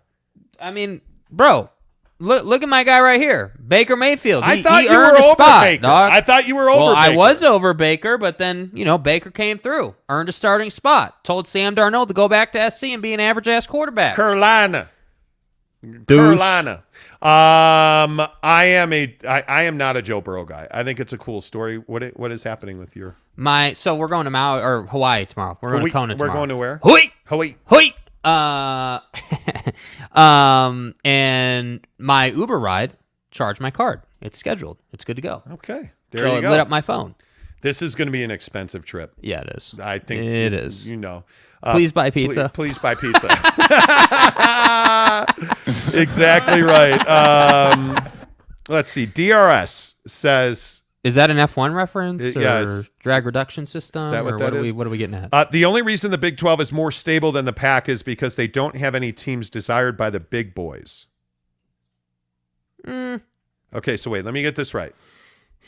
So nobody wants Kansas basketball. Nobody wants Oklahoma State. Nobody wants did you think about that before you typed it? Did anybody want Texas and Oklahoma? Nah. But look at Houston. If the Pac-12 is so great, why is the Pac-12 chasing Houston? There's just some crappy, Big 12 team. We don't need Big 12. Houston. Big idiots. 12. Once they get the manure off the bottom of their cowboy boot, we can have a conversation. Like if the Big 12 is just such a dumpster of football garbage, yeah. Why is the Pac-12 allegedly chasing Houston? Here's what's going to happen, Tonto. I'm just curious, just asking. It's these kind of takes that drive me crazy. Like, he says, looking forward 10 years, the Pac could be gone and the Big 12 is the best of the rest. 10 years? Dude, 10 the years. Pac-12 is going to be gone in How about in like 15 minutes? Tomorrow. Like 15 minutes. Dude, I hope you understand. Like, again, all due respect, not trying to hate on you. The Pac-12 is done. Like, it's over. This process is playing out right now. My opinion is, in 10 years, the Big 12 is going to be where the Pac-12 is right now. I think that the SEC and the Big 10 are going to eat. I think that the SEC and the Big 10 are going to dissolve the Big 12, and the only question that's going to remain is what's going to happen to the ACC when they can't get any TV money because the Big 10 and really the Big 20 and the SEC are going to have all that. Big 20. Well, that's what they're going to turn into. There's a lot of conversation that's what it's going like. I know it sounds ridiculous, but the Big 20, like you're going to add all 20. these teams, man. Yeah, I think that's going to happen. Okay. I think that there is no doubt, and this is just my opinion, the Pac-12 is dead. Yeah. There's no, and if somebody wants to make the argument that the Pac-12 can live, I'm all for it. I'm all for it. Make the argument that the Pac-12 can live. The Big 12 has outmaneuvered the Pac-12. And it's likely because of what Oklahoma and Texas did. That's what started all of this. Yeah. But the Pac-12 just has not reacted in any way, shape, or form. And they're finding out that nobody values the Pac-12. Mm-hmm. They're finding out that without USC and UCLA, they're worth $300 million per season total. Who's making a living on that? Latrell Sprewell's got kids to feed, bro. Like, you're not making a living on that. This is fucking America. Right, Dana? I mean, you're not making a living on that. Yeah. So I just, this whole thing about how, the Pac-12 is superior and we have better, sharper scalpels than you. Play the Dave Hickey thing for all these people. Oh, like, God. Why? Dude, play it. Why? Please just humor me. Do I have to? Please. I'm begging you, because I would like people to hear the ignorance with which Dave Hickey speaks. Please. But I'm very proud of the position that the University of Arizona is in. We are strong. We're solid. This institution will be in the right place. I'm also very confident in the Pac-12 with its current membership of 10 now. But again, we still have 2 years before those two other institutions leave. But we've got to be planning and orchestrating and be ready to pivot and do the right things. But I'm very confident in how the Pac-12 looks and how this conference looks going forward. We're an anchor in the West. We're one of the greatest conferences that there's ever been. We have so much tradition and history here connected to the Rose Bowl. There's a lot of value in that, and we're proud as Arizona to be part of that. Bro, what are you talking about, man? What? Dave Hickey, the athletic director at Arizona. What? History in the Pac-12. We have the Rose Bowl. Man. Bro, we're one of the greatest conferences that's ever existed. Yeah, I got news for you, bud. You can keep living in the 1980s if you'd like. Your conference is done. Like, it's over. Dude. I don't. Yeah. But do you see the arrogance in that? Do you see Yes. in fact, do you see the ignorance in that? It's incredible that they think that, and this isn't just Dave Hickey. This is George Kliavkoff, the commissioner of the Pac-12. And everyone said, oh, well, George got dealt a tough hand, and this is so unfortunate that he's got to deal with it. Maybe at Pac-12 Media Day, he'll come out with a plan and be accountable, and they'll figure something out. No, he did the exact opposite, and Hickey'd it. He freaking said, hey, we're the best conference ever. You know, look at everything we've done in badminton. And now here we are. Like, you can't do that, dude. Oh, San Diego State. Why? He says, Monty, we wiped our hands of Alex Leatherwood yesterday. Chicago, he's yours. Dude! Why do you say such hurtful things? He sucks. What now? Let me tell you what now. Please. And the Bears did claim Alex Leatherwood, the Raider cast-off. I mean, he went to Alabama. He plays offensive line. He is fat. He probably fits in Dude, with his the last Bears. name is Leatherwood. I'd hope he's a lineman. Yeah, right. Ken Williams says, if I'm Utah, I'm making a call and leaving and going to the Big 12. That's exactly right. That's what I'm saying. I'd do that. Mark Rasmussen says, I'm already way too sexy. I don't need anything. Okay. No, I guess not. Tanner Plummer says, I also think that the Pac-12 is going to die. However, we've been saying that for months now, and they're still alive. Their death might be a slow, painful one.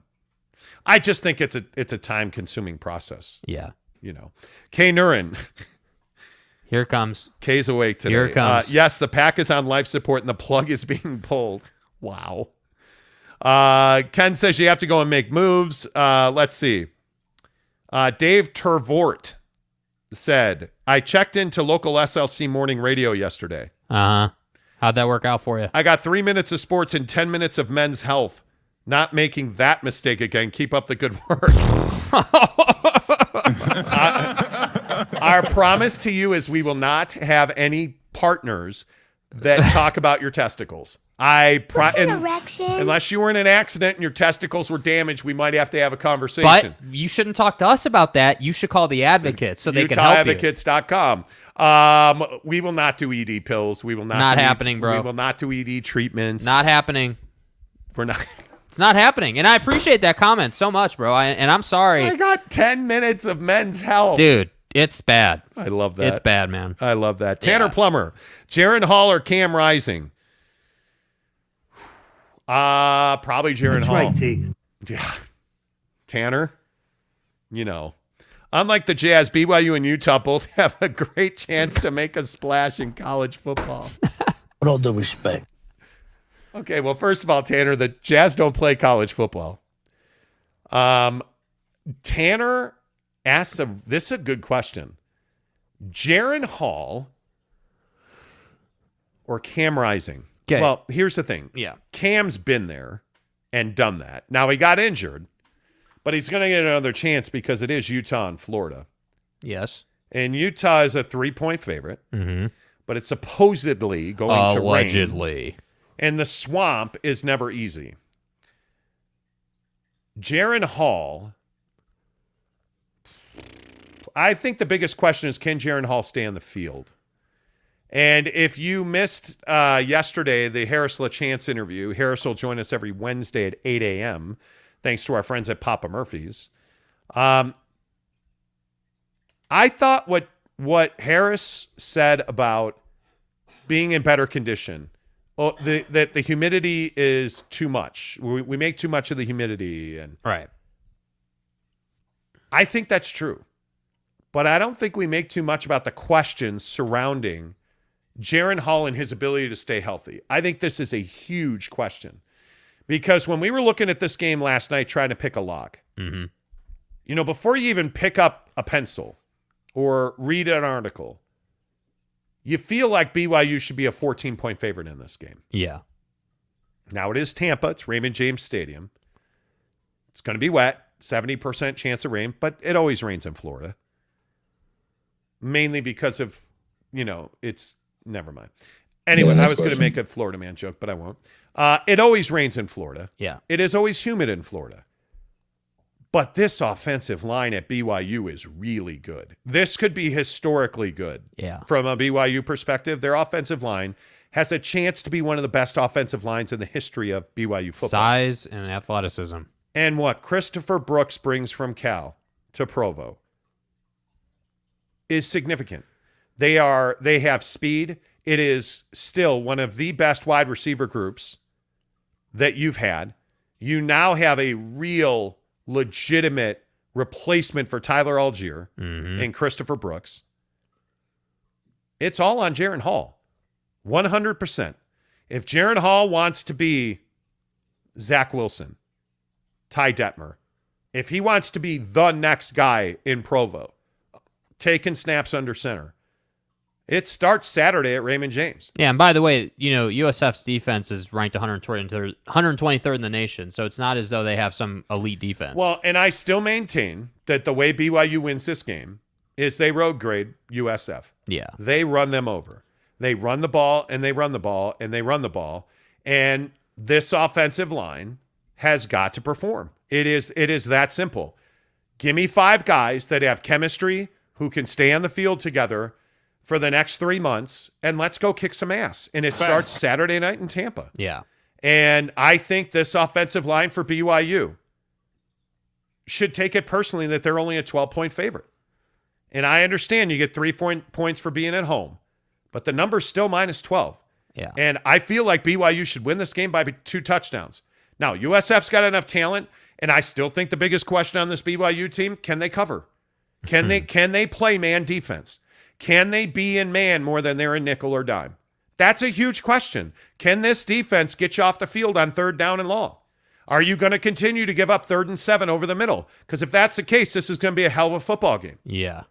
But if this secondary comes through, and I think it will come through, if this secondary comes through and they're able to get off the field on 3rd down and they are able to play more man than they do dime and nickel, dimes and nicks. Yeah. If you're able to get off the field and you give the ball back and you control the clock and you run the ball and Jaren stays healthy, there's nothing this BYU team can't do. There's no team this BYU team can't beat. And let's not forget who's playing quarterback for South Florida, right? Bohannon's playing quarterback for South Florida. Where was he? Baylor. What happened at Baylor last year? Had himself a nice little game, didn't he? 18 of 28, 231 yards, 64% for the game, a touchdown and an interception. And we all remember the bomb over the top. So I completely agree. I actually thought that was kind of the key to the game for BYU. I don't think the offense is going to have any trouble. I think they'll walk up and down the field. I think you dominate them up front, like everything you just said. I agree with all of that. My only concern is the back end of the defense, because if Bohannon's able to throw it over the top, if he's able to spread the ball around, that's concerning. Like, this should be a control the clock, dominate them type performance. This should not be, hey, the offense is putting up 40, but the defense can't really hold their own, so the game ends up being like a 40-31 style game. That's not what this game should be. This should be, because remember, the over-under on this game is 58. So, I look at this game and I say this is at least 35 points for BYU, but I don't want USF scoring more than 24. I mean, that we just shouldn't see more than that. And I think this is the man versus zone situation. Yes. And I think if you score, because let's be honest, let's just be really honest. Right. The offensive line at USF is not good. Right? You should win both sides of the line here. It's simply a matter of execution and whether this linebacker core is going to have to play deeper and off the line of scrimmage. Because if that's the case, you're going to give up 4 touchdowns. You're gonna give up 28 points. If you've got to drop your backers a little bit further to compensate for that secondary, and you're constantly in nickel, you're playing an extra man in the secondary. What that means is, instead of having a linebacker, you've got 5 defensive backs in the game because you're struggling to cover in man, right? So you put in an extra, and dime is, hey, we're going to put in 2 extra. Like, that's the issue. This defense needs to be in base. They need to be able to cover USF in base, and they need to get off the field on 3rd down. Yes. Because, again, I just maintain that you're going to have issues defensively for USF. And I still maintain that 35 points is the lowest bar possible for this BYU offense. I just believe too much in the offensive line. Yeah. I do. All of my questions are in the secondary for BYU. That's it. You're going to get after that quarterback's ass. You've got linebackers and D linemen that are going to go up against a third-rate offensive line, in my opinion. You have a new offensive coordinator at USF who has not had time to recruit or build depth. Mm-hmm. There's no question. There's no question that BYU is more talented. Can you cover? That's all I care about. Y'all feel me? Because to me, this feels like that game where BYU should put up 41-28, 41-27. You should win in that order, 35-17. Like this should be cruise control. This should be top 20 when the poll comes out next week. Yes. This should be bumping up. It's only USF. Okay, we'll give you, 20. We'll give you 20. You're 20th in the country, right? All you're doing is building. Yes. All you're doing is pushing towards Oregon. All you're doing is pushing towards Notre Dame. Yeah. Getting better, getting your shoulders loose, getting, like popping lids. Like that's what you're doing here. Yep. Unless you can't cover, and then you're in a dogfight in the humidity and the rain of South Florida or Central Florida, excuse me, and then you're screwed. Yeah. I mean, this is not that simple. This is not a difficult. This is not science. a difficult conversation. Yeah. I think it's one of those things that you have to do better than you've done historically. Yes. What would you say the score is going to be in this game? 35-23. That's what I think it is. 35-24, 35-21, somewhere in that order. I think you put USF in the 20s, you're gonna be in a fight. Yeah, you're asking for trouble. You're going to be in a fight. I mean, but I just don't. I mean, I have no problem saying I don't trust the BYU secondary. I don't trust them to I don't trust the safeties to make good reads on where Bohannon's going with the football. I don't trust that I don't trust that the BYU defense is gonna stack the box early and stop the run. I don't trust that. I think BYU is going to, as you said, is going to come out in a base defense and see what USF has to offer. Do you believe that BYU can get after the passer? Yeah, I think as the game gets established, yeah. I don't think early in the game, but I think as the game gets established. And what I didn't like this week, I'll be honest with you, what I didn't like that I was hearing out of Jaron and out of a couple other guys is I didn't like that I was hearing, hey, well, you never know what you're going to get out of USF, and, we can prepare, but we're not really sure what we're going to get. I didn't like that. What I would have preferred to have heard is, hey, yeah, they've got, they brought in Bohannon, you've got a new coordinator or whatever. You've got some new pieces there. They have questions at USF. Yeah, they have questions, but really we're not going to focus on them. We're going to focus on us. We need to control the line of scrimmage. We need to really get, Brooks established in this game, because that to me is the key. Because if you think about it, and we're going to get to Notre Dame and Ohio State, and this right here will be a factor in that game too. Can you run the football and just control the clock? Can you run the football, run 10, 12, maybe even 15 play drives and eat up 8-9 minutes? If you do that, this game is not in question. I think that alleviates defensive issues. But if you have these high-scoring, high-flying, quick drives and you're leaning on your defense a little bit, that to me is a bit concerning. I'm curious. That's interesting. I mean, does Keenan Peely record a sack in this game? Because I think if I'm BYU, I'm blitzing a lot, and chaos. I think when you look at the numbers and you start looking at guys like Gabe Summers, or you start looking at Tyler Batty, and you look at a really dynamic group of linebackers, and whether that's, Bywater, Tooley, Peely, whoever you want to point to, you start looking at those numbers and you start looking at those names. And I think the stat sheet is going to, for one of the rare times, because I don't ever believe that a box score or a stat sheet in a football game on an individual basis can tell you a whole lot. Mm-hmm. If the linebackers are double-digit tackles and, you've only got one sack in the game, and that's a, third down conversion, that's going to be a question. Yeah. And we talked to Harris LaChance about this yesterday. Where are you at in the fourth quarter of this game? Are you closing shop?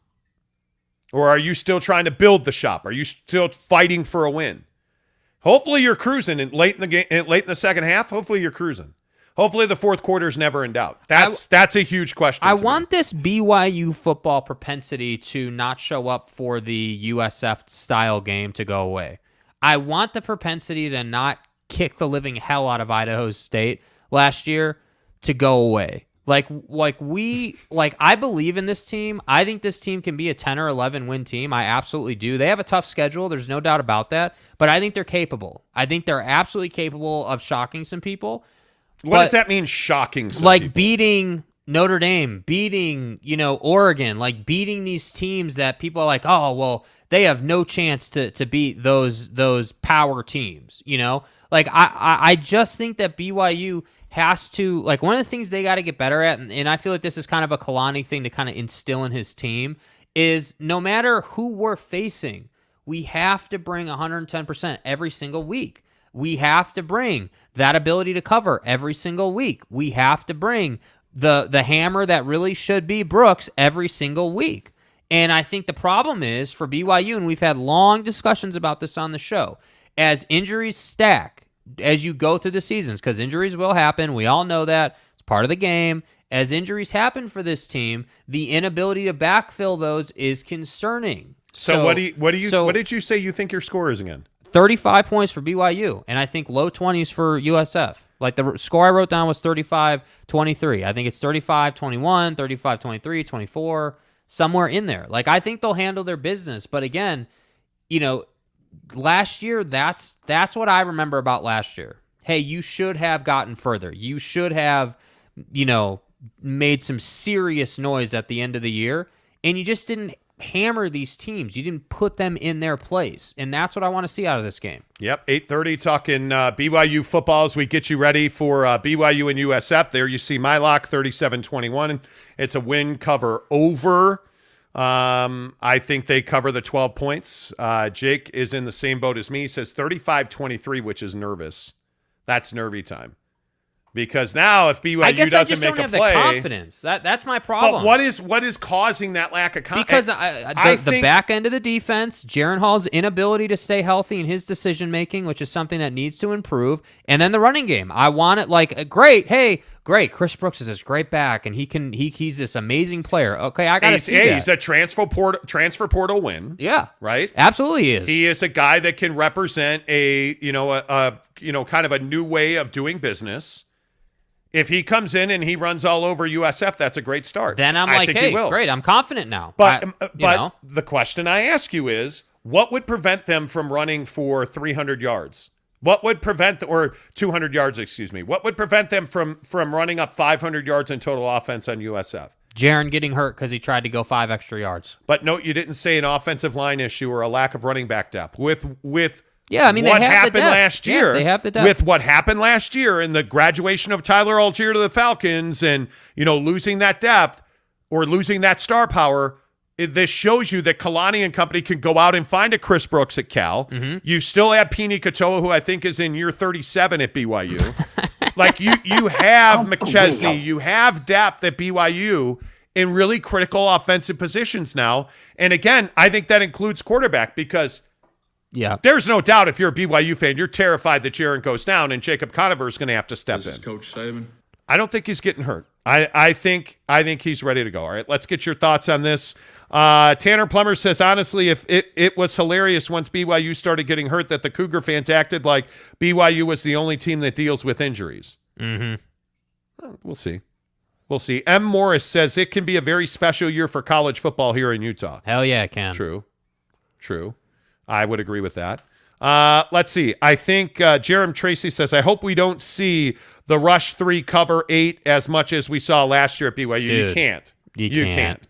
You cannot. Listen, at some point, we're going to have, like real man football played and stuff. Facts. We can't. The athletes are too good in the Big 12. The athletes are too good at Oregon, Notre Dame, USF. The athletes are too good to rush 3, cover 8. Mm-hmm. Those days are over. You can't do that. Malik Moore and that secondary has to be better. They have to be, and I think they will be. Riley O'Brien says, morning casuals, love to you all. Appreciate you, Riley. Thank you. Yeah, appreciate you, bro. Let's see. Boyd Lake says, I don't mind drop 8 if 3 can pressure the quarterback into mistakes. Well, that's a different situation, but I just think, look, I think that it's no secret. This is Captain Obvious, right? BYU likes to play zone. They like to play zone because they haven't been historically athletic enough to play man. And I think at some point you got to get comfortable playing single high safety. You got to be comfortable playing man across the board and pressuring the quarterback.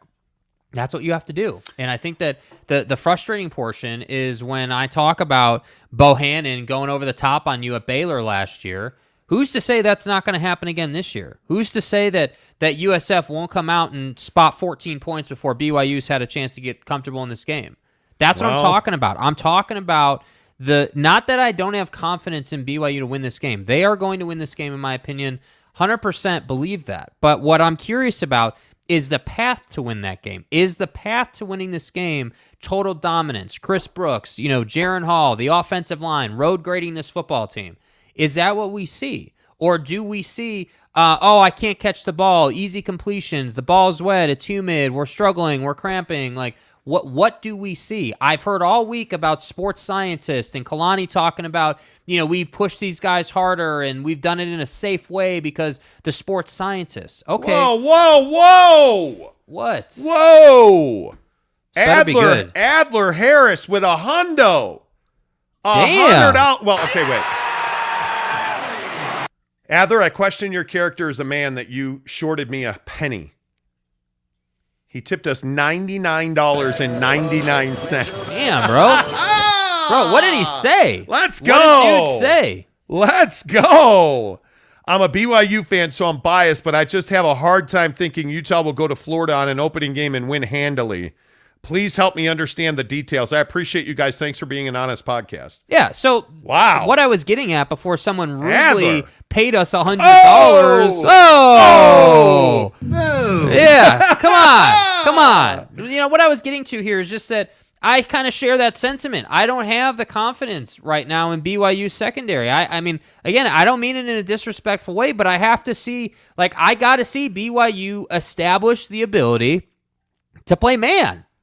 We have to see that because when you go out and you play Oregon, when you play Notre Dame in the drive-away we're giving you to go and see that, bro, when you're sitting at Allegiant Stadium watching this game, are you going to see 8 in the secondary or are you going to see man coverage with great linebacker play and great defensive line play? The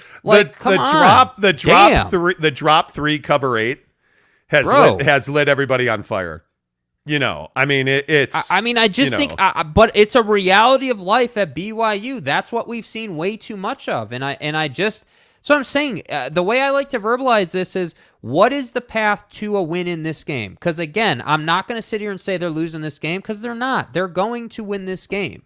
They should win this game handily. They should dominate this team. They should road grade them on offense, and they should suffocate them on defense. That's what should happen. But is that going to happen? I don't know. Yeah, we'll see. Adler, again, really appreciate you supporting the show. Thank you. Adler also drops 99 more cents on us. Thank you. You're amazing, dude. Appreciate that so much. Wow, Team Money. Will black players on Utah or BYU be called the N-word if they don't win? Here we go.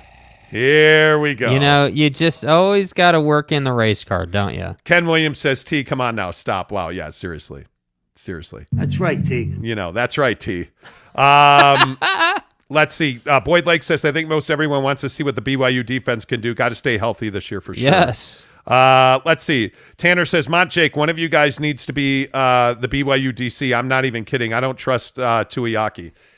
I mean, but Tanner, that's a very good point. I should be no, I'm kidding. No, I think that's one of the biggest questions this year. Can BYU fans actually get on board with Tuiaki as your defensive coordinator? Because I think there's so many BYU fans really want Kalani to replace him.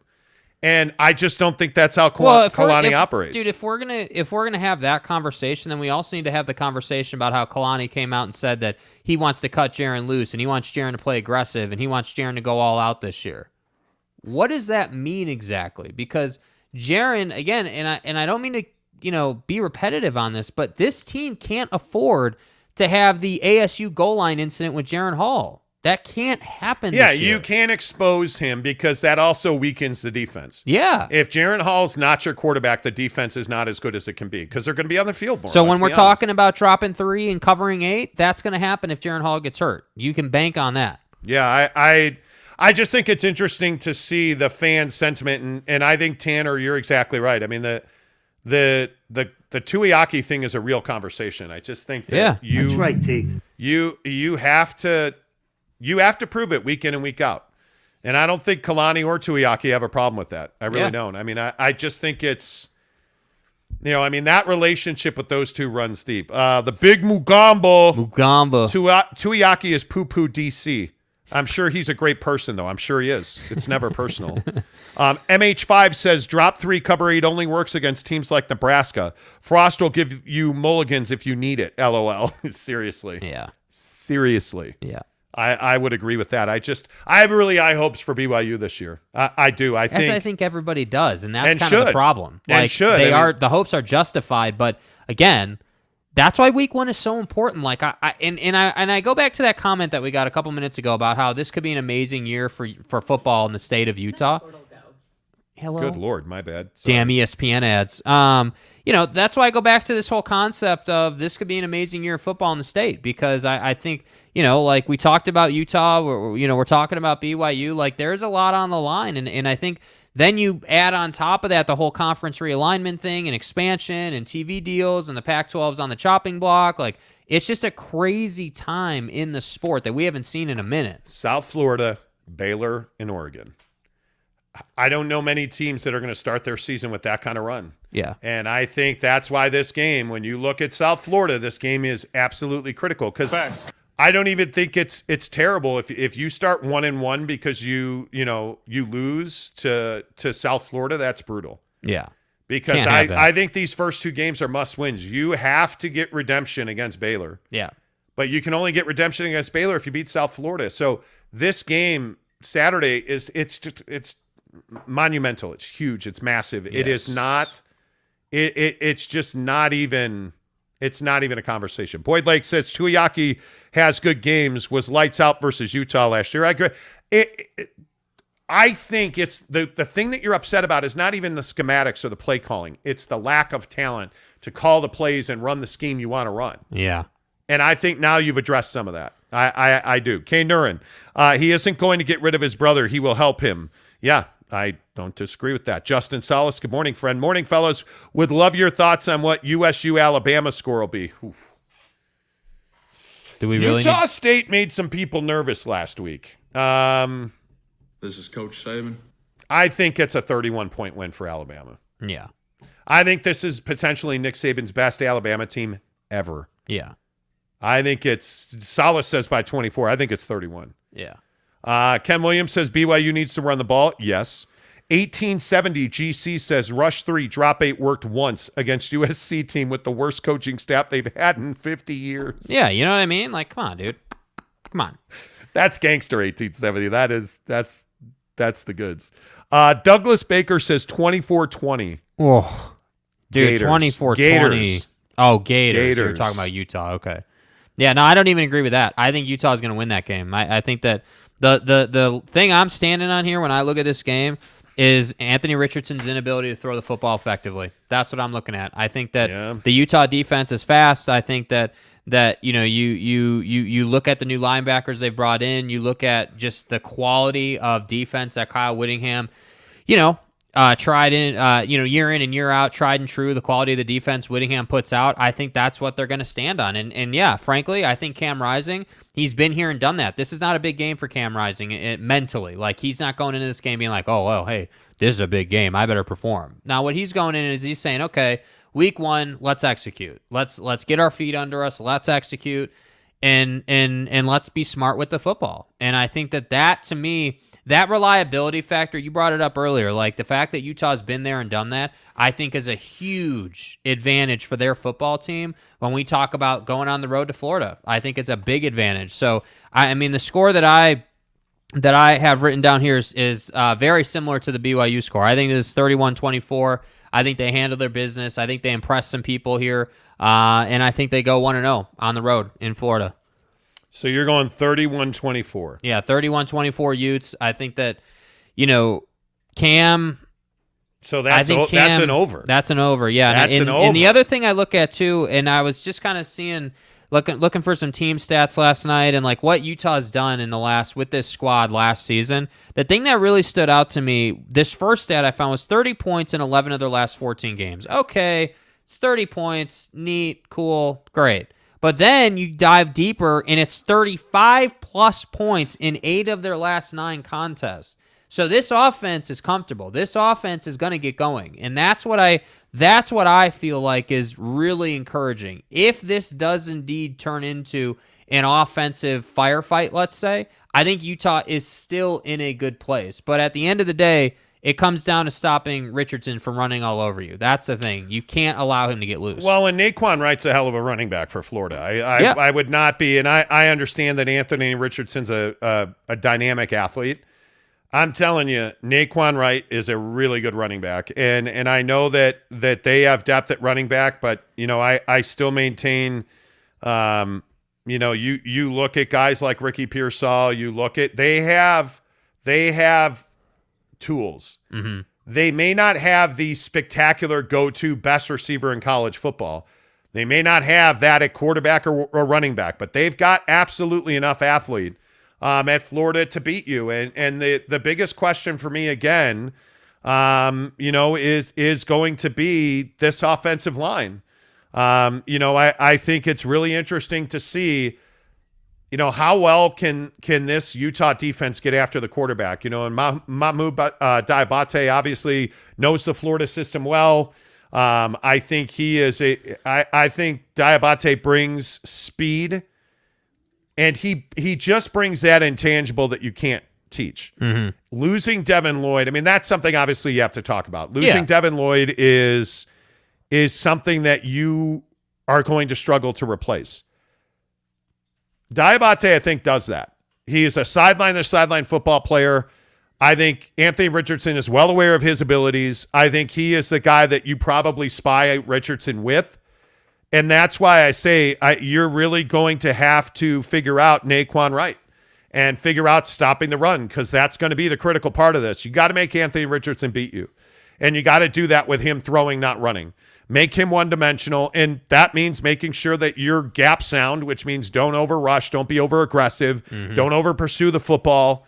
Be gap sound on Utah's defense, which they are. They're notorious for it, and I think that's how they win this game. Yeah. No, I completely agree. I think that's the formula, and I think for Utah, the thing is that there are a lot of expectations. That's, again, as the saying goes, with all due respect to BYU, I think Utah has a ton of expectations, and I think Utah has a ton to play for, with the conference expansion stuff, and I think that's why this game has to be convincing. That's why it's not good enough just to come in and scrape out of this with a win. I think if you can come in and you can get a 10-point win, because I don't think you're much further away than that. I think 10 points is probably their cap. Ooh. I think if you can get a 10-point win here in the fourth quarter, if you're at 10 minutes left in the fourth quarter, you're up 10 and you have the ball, that's a convincing win to me. That's where I would be like, okay, they did their job here. You're winding down the clock. You're in a good place. Well, and I also look at my lock's going to be Utah 26,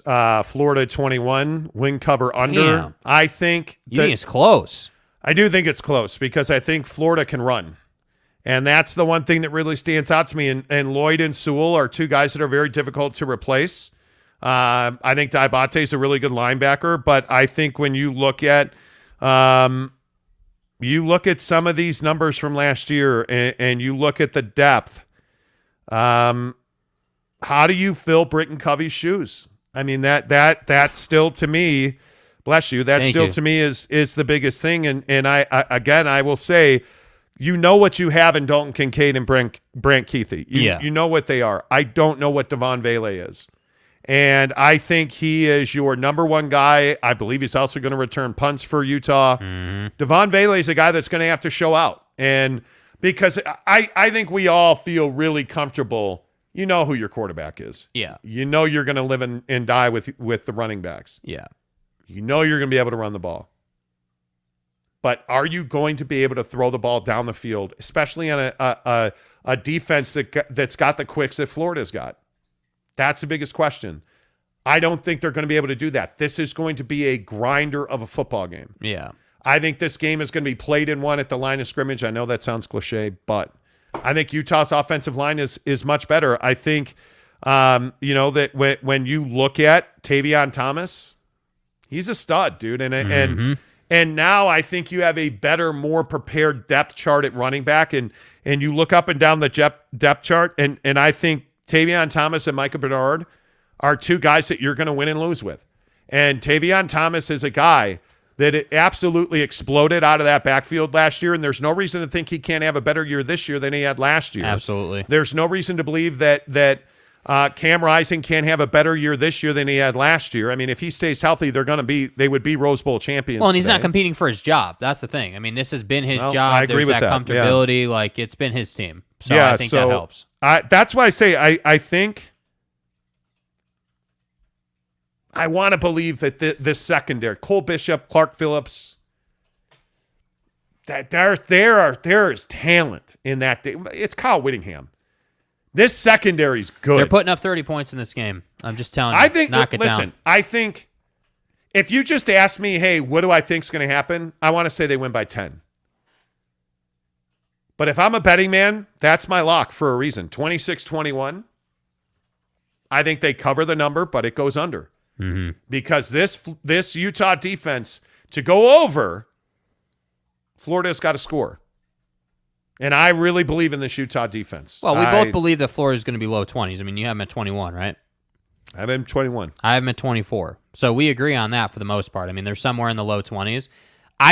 For me, I think that Utah is going to be able to run the ball effectively in this game, and if they're doing that, their offense is going to click. And I think that's why you see these two stats. And I'm not usually a stat guy, but I think it's really telling from a team perspective when you can say 8 of our last 9 contests, we've got 35-plus points. That's impressive. And I'm not saying this is some 40-point performance, but I think 30 is reliable for this offense. I don't think Anthony Richardson has a go-to wide receiver.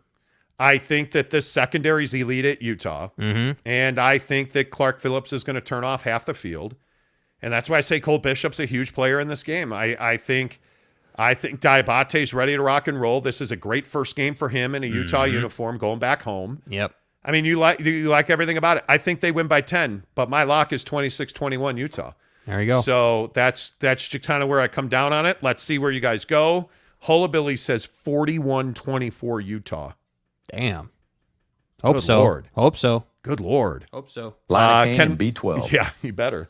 Ken Williams says Utah will run the ball and wear down the defense. I think that's absolutely a possibility.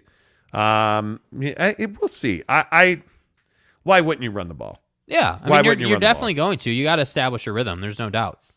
Tanner Plummer says Utah State looked like crap. Bama's going to win by at least 50. This is Coach Saban. He says Utah's going to beat Florida 27-20. I like that.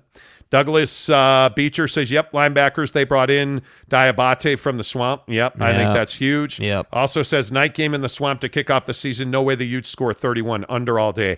I'm kind of in that same spot as well. I mean, you're on the road. It's Gainesville. It's a great atmosphere. Students are going to be lit.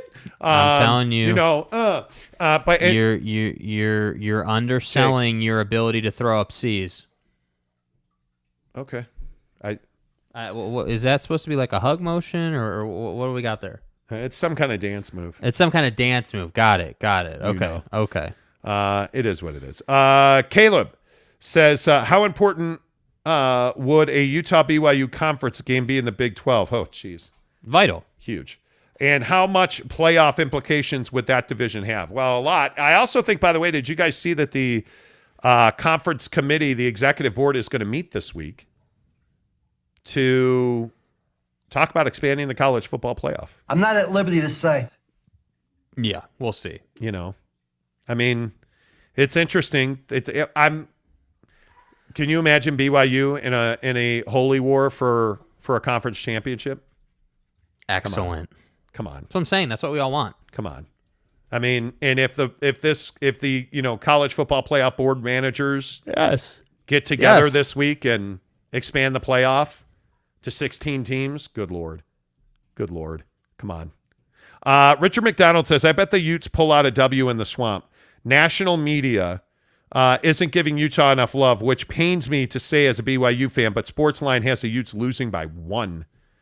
Yeah, that's not going to happen, dude. I think that I'm very confident in the Utes' ability to score 30 points in this game. I think you have very confident. Yeah, I'm very confident. I think you have reliability in your quarterback and your running back and your offensive line. I think that yes, you do have questions at wide receiver, but at the same time, that guys like Vele are going to have a point to prove in this game. You're coming out knowing that there's questions about who you're going to be at Utah. Not that they're criticizing you, but we just don't know because you haven't had an opportunity to play yet. So I think that the Utah secondary is just too good. I'm just. So I'm saying, like, they're just too good. I'm not going to sit here and wonder if they're winning this game. I'm confident the Utes are going to win this game. Yeah, me too. But I'm more confident, I think, than most in the 30-point portion. Because again, you look at these stats, and it's 30 points in 11 of their last 14, and 35 in 8 of their last 9. So they were getting better as the season was going on. And show me that Devon Vele can play wide receiver at a big time level, and then I'll be confident in 30 points. And that's fair. That's totally fair. Do you buy that Brant Keithy can line up at wide receiver and be effective? Yeah, he can. You do? Can. Yeah, he can do that for sure. You do, because I think and that's something certainly to watch, because how they use Keithy and is he tight? Is he lined up out? How do they cover him? That's my question. If you're going to line him up at wide receiver, is a linebacker going with him, or are you going to try and cover that with a DB? That to me is why you do that, because you're trying to see what you can get the defense to do. 1870 GC says, I live in Florida. Go to Gator games when I don't trip to Cougs. I'm willing to admit that Cam Rising is so much better than Richardson. Yeah. Wow. Good on you. Hey, look at that. Cam Rising gives us a $2 tip. Cam Harrison gives us a $2 tip. Freudian slip. Yeah. Cam Harrison gives us a $2 tip. Good morning, guys. Shout out to Mo Bamba. Oh, we need a little shout out to Mo Bamba action. Mo okay. Bamba. Shout out to Mo Bamba. Go BYU. Thanks. Appreciate the tip, Cam. Appreciate that a lot. MH5 says Big 12 needs to add flagship institutions. An AAU affiliate would be wonderful. Utah looking at you. KU is lonely. There you go. Bro, what time is it right now, bro? It is 8:55, which means it's time for Football at 50, and we'll just continue Football at 50. Brought to you by good friends at Papa Murphy's Pizza. No one goes all in on made-from-scratch freshness like Papa Murphy's. Because when you go all in, people notice. Go all in with the Triple Pet Pizza for just $11.99. Papa Murphy's. Change the way you pizza. Papa Murphy's presents Football at 50 every hour, 10 of the hour. We're bringing you the biggest stories in sports as we continue to get you ready for BYU in Utah. Hey, when you go to Papa Murphy's or you order online or through their awesome mobile app, make sure you use the promo code Monty25. Monty25 gets you 25% off your order of $25 or more. I am not a pepperoni guy. Not a pepperoni guy. I'm a veg guy. I custom make all my pizzas. Although, Sorry if you're offended by next that. time we go to Papa Murphy's when we get back from Hawaii, we definitely, I don't think without question, we definitely have to try the stuffed crust pizza. Yes. Because that looks very good. Yes. That looks very good. Let's keep rolling with your comments. Okay, wait, so hold on. On the Utah game, where do you come down? How many points do you think Utah is going to score in this game? Do you think, first of all, do you think they break 30? And if not, what do you think they get?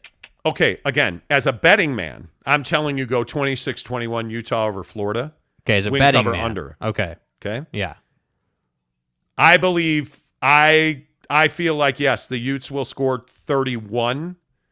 My biggest question is I think you have to go under because Florida doesn't have a proven commodity at wide receiver. Mm-hmm. Yeah. And I think this secondary is elite. That's why I'm at 21 on Florida. Yeah. My biggest question is, can the Utes throw the ball effectively outside of Dalton Kincaid and Brant Keithy? I don't know. And I want Devon Vele to be a star. I don't know. And you don't replace Britton Covey easily. The intangible part of Britton Covey, that little ball of might. Yeah. You do not replace that easily. Devon Vele has the talent, all the tools. Can he do it? We'll see. That's why I'm at 30. That's why I'm at 26-21. If Devon Vele's legit, they're going to score 35 points. Yeah. He's good for 10 on his own. So I think that's my biggest question.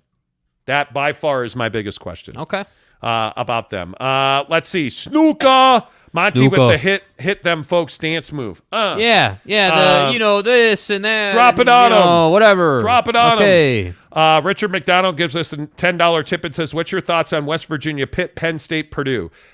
Penn State, is this finally the year that Penn State, is kicking ass and taking Nittany Lion names? Is this the year they move on? I think I looked at that line last night. Jake didn't want to talk Penn State, Purdue. Jake hates Purdue. Yeah, Purdue. Yeah, no, I'm not a Purdue guy. Not a Purdue guy. Not at all. Now, listen, the bigger question is, listen, I like you, Jake. I do. Don't lie to me. I think you're a fairly average human. A little less than that as a guy. Here's where the conversation gets difficult. But you hurt me deeply last night. All due respect. And I'll be honest with you, I haven't recovered. Why don't you illuminate me? This BS with you taking Ohio State over Notre Dame, it's slander. Let's be honest. I've always stood on my innocence. It's slander. It's not, it hurts me. Bro. It hurts me. Dude. Have you been on the Ganj lately, or what have you what have you been? I think I would ask you the same thing by picking Ohio State. It's not like they're playing at the Shoe. Final. It's not like Urban Meyer's their head coach still. Excuse me, it's Pervin Meyer. Thank you. Dude's probably Pervin Meyer. Yes, dude's probably at the bar talking to some young woman. Listen, friends, and Richard, I would be on Penn State covering the 3, and I would be on Pitt winning the game. But let's be honest about something, okay? It's, in my opinion, and this is just my opinion, okay? It's not really an opinion. It's 9 o'clock, and the Monty in the Morning Show is brought to you by the Advocates. I was just waiting for the clock to turn over. 20 seconds back to football, but the Advocates injury attorneys are now the presenting sponsor of the Monty Show. Find them online at utahaadvocates.com. Very plain and simply, when you've been in an accident, you need help. You need somebody to be your advocate. And the Utah Advocates help people injured by another person's negligence every single day. Personal injury is all they do. The Advocates helped others win. They'll help you win too. Visit utahaadvocates.com. Tell them you heard about it on the Monty Show. That really helps us. And listen, I think, it's tough to reach out. As men, we're very proud. But if you've been in an accident, if you've been injured, no matter what form that takes, you need help with that. You need to defer your medical bills. You shouldn't have to pay any money out of your pocket to get the representation that you deserve. That's why you go to utahaadvocates.com, utahaadvocates.com. The Advocates injury attorneys present the Monty Show right here on YouTube. I may call the Advocates to sue you. If you take Ohio State, I may go to utahaadvocates.com and ask for help because that would injure me. Well, that would injure me deeply. You know what? Every year I hear Notre Dame this, Notre Dame that. Manti Te'o's going to come back and make a play. Stop it. Notre Dame's going to have a great game. Ronaya? Notre Dame's going to beat some huge opponent, and then they get slapped, shellacked, absolutely run out of the shoe by like 40 points. So, again, I'm just going to keep saying it. I need to see more. I need to see proof that you can actually beat Alabama in the playoff a couple years ago, that you can beat Ohio State, that you can do what Oregon did, which is run the football and cause problems. Show me you can do that. If you do that, you'll win the game. Somehow I don't think that's going to happen. So thus, I took Ohio State. Listen. Why? I'm going to do that. I think that, again, Lorenzo Styles is one of the best wide receivers in the country, and he wears a golden dome. And you start looking at, Colsey and Thomas and Salerno, and, You start looking at Michael Mayer, who I think is the best tight end in the country. BYU's going to, Notre Dame is going to score points. The question is going to be, is Tyler Buchner a legitimate Notre Dame quarterback? Is he a guy that you can count on? Is he a guy that can keep the offense on the field? Because this defense is going to be elite. Their offensive line is going to be fine. I think Joe Alt is one of the better left tackles that nobody knows of. I think Zeke Correll is a really good center for Notre Dame. Who the f*** is that guy? But let's not kid ourselves. Boy, you are just asking for it. You are asking for it. Riley Mills, the junior defensive end, I think is a difference maker. I think you look at the fact that Notre Dame is 3 deep at the tackle. Jacob Lacey is going to have a breakout year, in my opinion. Howard Cross is unbelievable. I mean, this defensive front is ferocious. They have talent. Bertrand at the mic.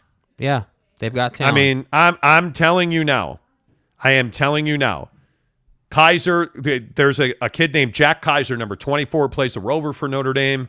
This defense can play with any offense in the country.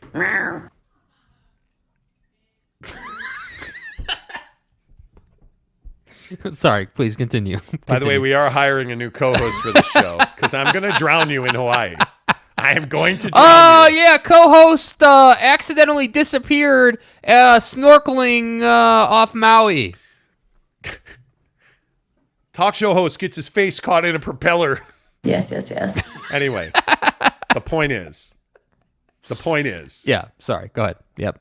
What is it that you, so is it just that you're bitter about Notre Dame? No, what it is reputationally speaking, they never live up to it. That's my problem. And I know Brian Kelly took his terrible ass accent down to LSU, and I know they got a new head coach and everything's awesome and you've got a ton of talent. I don't disagree with that. Notre Dame really should have a good season. They should have a double-digit win season, but I'm not going to sit here and live in fairyland. I'm not going to wear freaking, green sunglasses. This team needs to prove they can beat the best of the best. And frankly, I think Ohio State is only second or third to Georgia and Alabama. This is a good team, obviously. So if you lose the game, okay, great, but how did you lose? I mean, was this a one-score game? Was it a battle? And it might be a one-score game because Notre Dame is 3 deep at running back. They're going to have the ability to run the ball. I just don't want it to be, hey, you lost by 30 points again. I don't want to see that kind of game here. I'm okay if you lose this game and it's a tight game. You fought your ass off, hey, Ohio State, if the headline is Ohio State escapes the shoe and by 1 score, all right, cool. Totally fine with that. But do not go into this game and get lit up and lose by 25. You just can't have that. Can't have it. I'm telling you, they're not going to lose by 25. Yeah. If we're being, where did the line start? Can we, Well, yeah, I have the lines here. Hang on. I'm telling you now. It's minus 13 to Ohio State, and the over-under is 59.5. And I think that line started at 15. Yeah. I'm telling you now, they're going to cover this. This is a 1-score game. And I know that's crazy, and I know that people are telling me, you're just a Notre Dame fan. You're damn right I'm a Notre Dame fan. You're damn right I'm a Notre Dame fan. But the thing that I know is this team has finally – this Notre Dame team has depth. Can you cover? It started at minus 17 to Ohio 17. State. Thank so you. it's come down to 13 significantly. Yeah, because a lot of money's coming on Notre Dame, and now it's 59 instead of 59.5. This is there. It is. You are going to be surprised, and I think when you look at Notre Dame, Ohio State, it is easy to write Notre Dame off in this game. It is easy to say that, hey, Notre Dame sucks and Manti Te'o's girlfriend is still dead. Okay, we totally get that. I love that show. I'm telling you now. Notre Dame is a dog that wants a fight. And going to the shoe, going to Columbus, you better be a dog looking to fight because they're coming for that ass. Ohio State is one of the most difficult teams to face, especially on their home turf. Mm-hmm. This team's defense was terrible last year. Ohio State's defense was awful. Pack your shit. Let's go. Yeah, look no further than what you see in the Rose Bowl last year. It's just not, in my opinion, a check box that you can give to Ohio State. Ohio State, and they've earned it. Don't get me wrong. They've earned it. Mm-hmm. Reputationally, they've earned it. Ohio State's got to prove that they can stop teams. And this Notre Dame team is going to be able to run the ball against Ohio State. So they're going to be able to control the clock. Yeah. They're going to run clock. They're legit 1A, B, and C at running back. Their offensive line will do more than enough to keep them on the field. The biggest question for me is, can Notre Dame in the secondary run with those Ohio State wide receivers? Because some burners, bro. They're really fast. Yeah. They're really fast. And I think when you look at where they are and what Notre Dame can do, I think this is a one-score game. I think it's a one-score game. I really hope so. I would love nothing more than that. That's right, T. Yeah, come on. Love nothing more than that. So you're going to pick what? I'm going to pick Ohio State to win this game. The betting man in me is going to say Ohio State's going to win by 11 points. What I actually think is going to happen is Notre Dame is going to be within a score with the ball late in the game. They will be driving down the field to tie the game late. That's what I think will happen. Honest to God, that's my opinion. But there's a little bit of me that's a bit concerned about, hey, hype, talent. Everything's great, and you drop a dud. I'm not trying to hate. I really am concerned about that. I think if it were me, and I understand this is going to be a tough game for Notre Dame to win. Right. I don't think there's anybody that believes Notre Dame's going to the shoe to win, mm-hmm. and that would include me. I think that this is probably 35-31 Ohio State. I think it's over. I think it's over all day long. Take the over in this game. Yeah. Take the over. It's an ABC game. It is 5:30 Mountain Time. Which for us is going to be 1:30 in Hawaii. Let's go.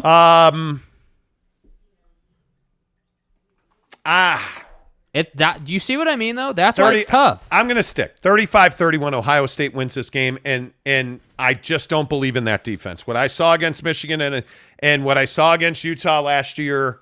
35-28. They come up short in the end. I think Smith and Jigba's great. I think their offense is great. I think C.J. Stroud is great. Clearly, yeah. 35-31 Ohio State. Okay. That's where I come down on it. Fair enough. I think what do the people have to say? Nothing good. We don't need to recount. Nobody went. Well, they're paying us to hate on us now, which is kind of a step up for us, you know. I don't know. Let's see. Giggity says Notre Dame football is similar to Arizona basketball, overhyped and underperformed. Why? That's right, T. Why? Why, Giggity? Why?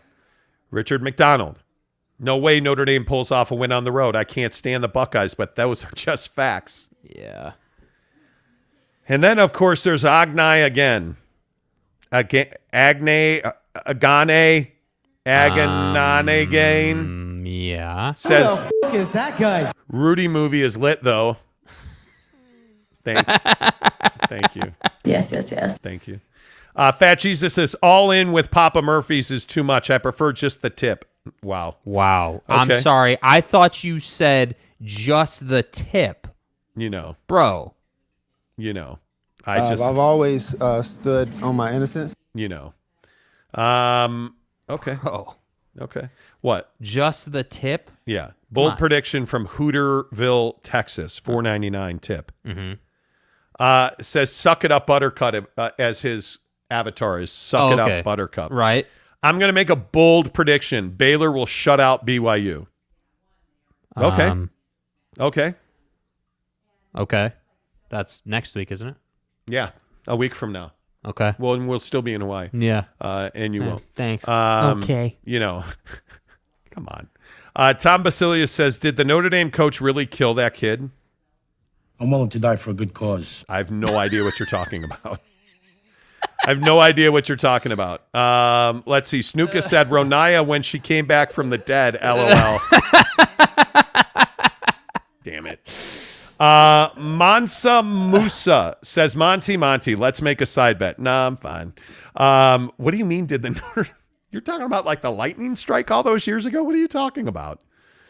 Let's see. Brandon Price says, what's up, y'all? Glad to finally make the chat again. I work nights, so it's hard to wake up early enough. Anyway, I feel Utah is being very underappreciated. I think the Utes will win in Florida by 10+. I think that's a really... Let's go, baby.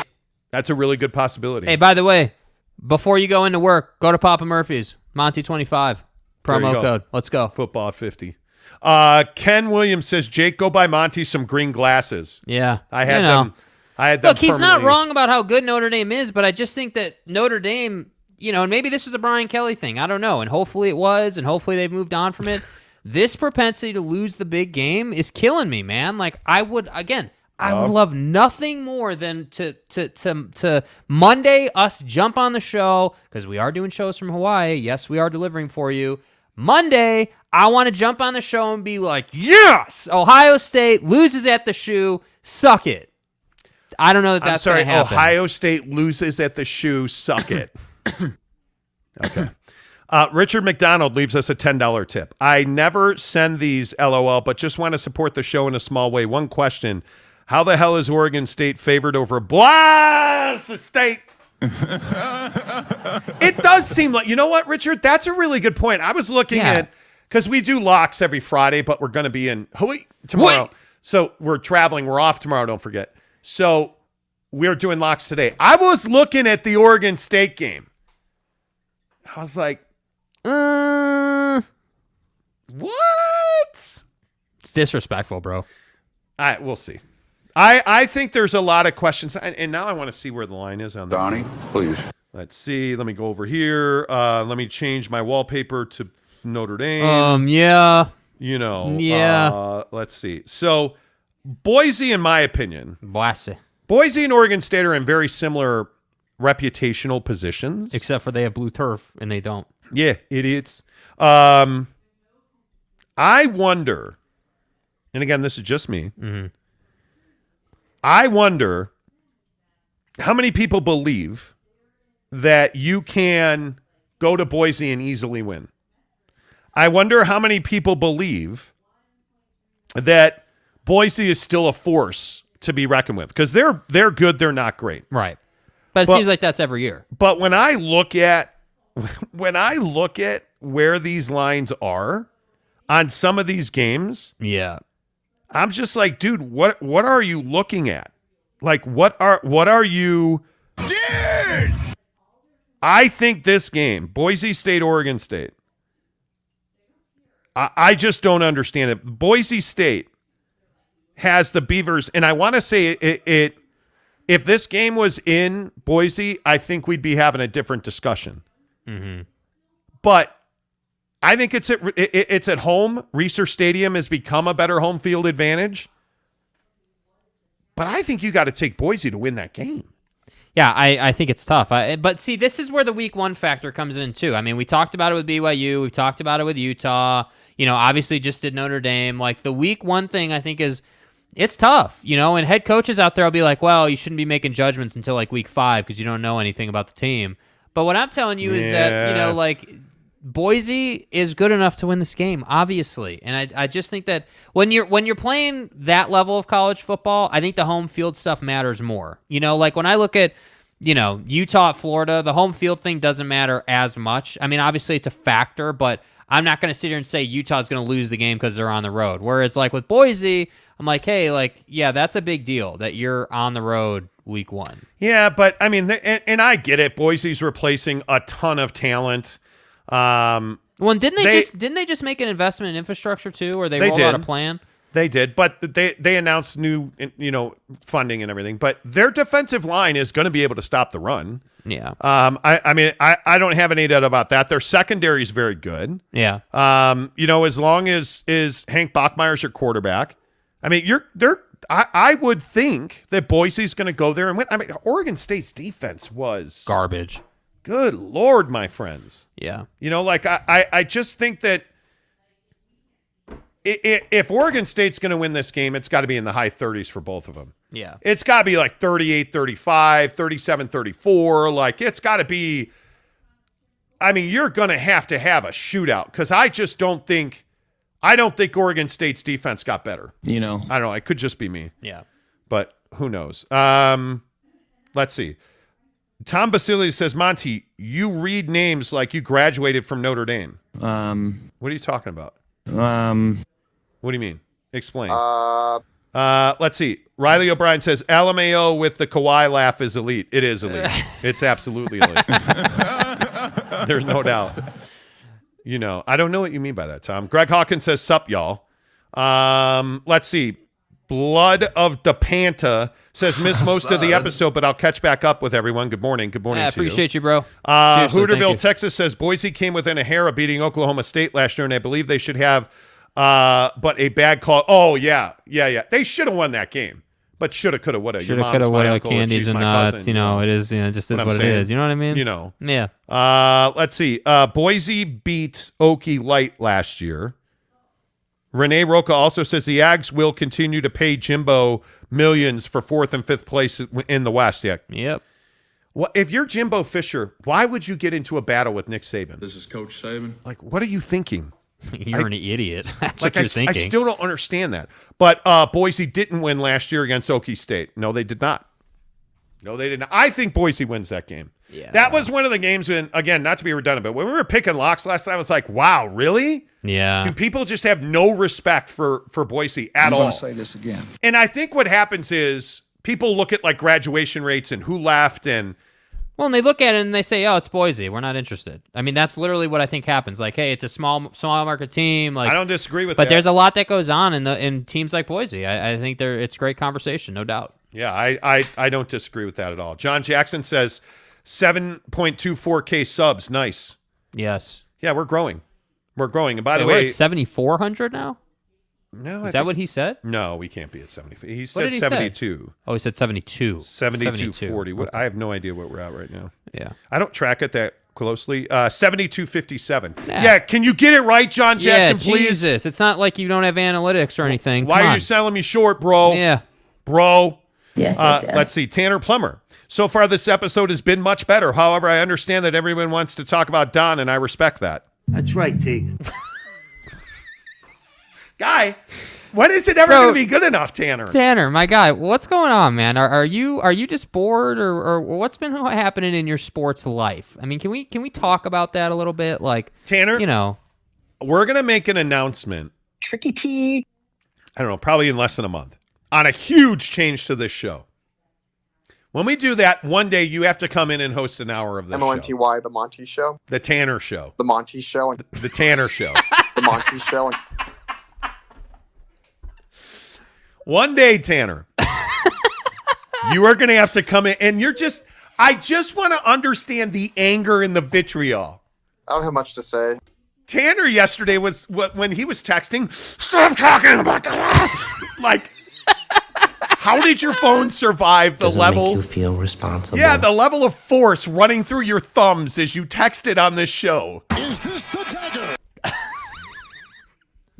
Adler Harris says, what made you a Notre Dame fan? Birth made me a Notre Dame fan. I grew up in Chicago. Like, I've always been I will tell you, one of the greatest moments of my life as a sports fan is that when I was a kid, I don't even remember who took me to the game. I don't remember much of my first Notre Dame game. Where's the Italian? I just remember walking up the stairs in the corner of the stadium, and the first time you see the grass, and I remember this at Wrigley Field too. You walk up those stairs and you see the stands. This is before they expanded it. You see the stands, and then the first time you see the end zone with the paint. What's an erection? You see seriously. You see the green, like, I'll never forget that. The first time I saw Touchdown Jesus. The first time. Touchdown Jesus. Bro.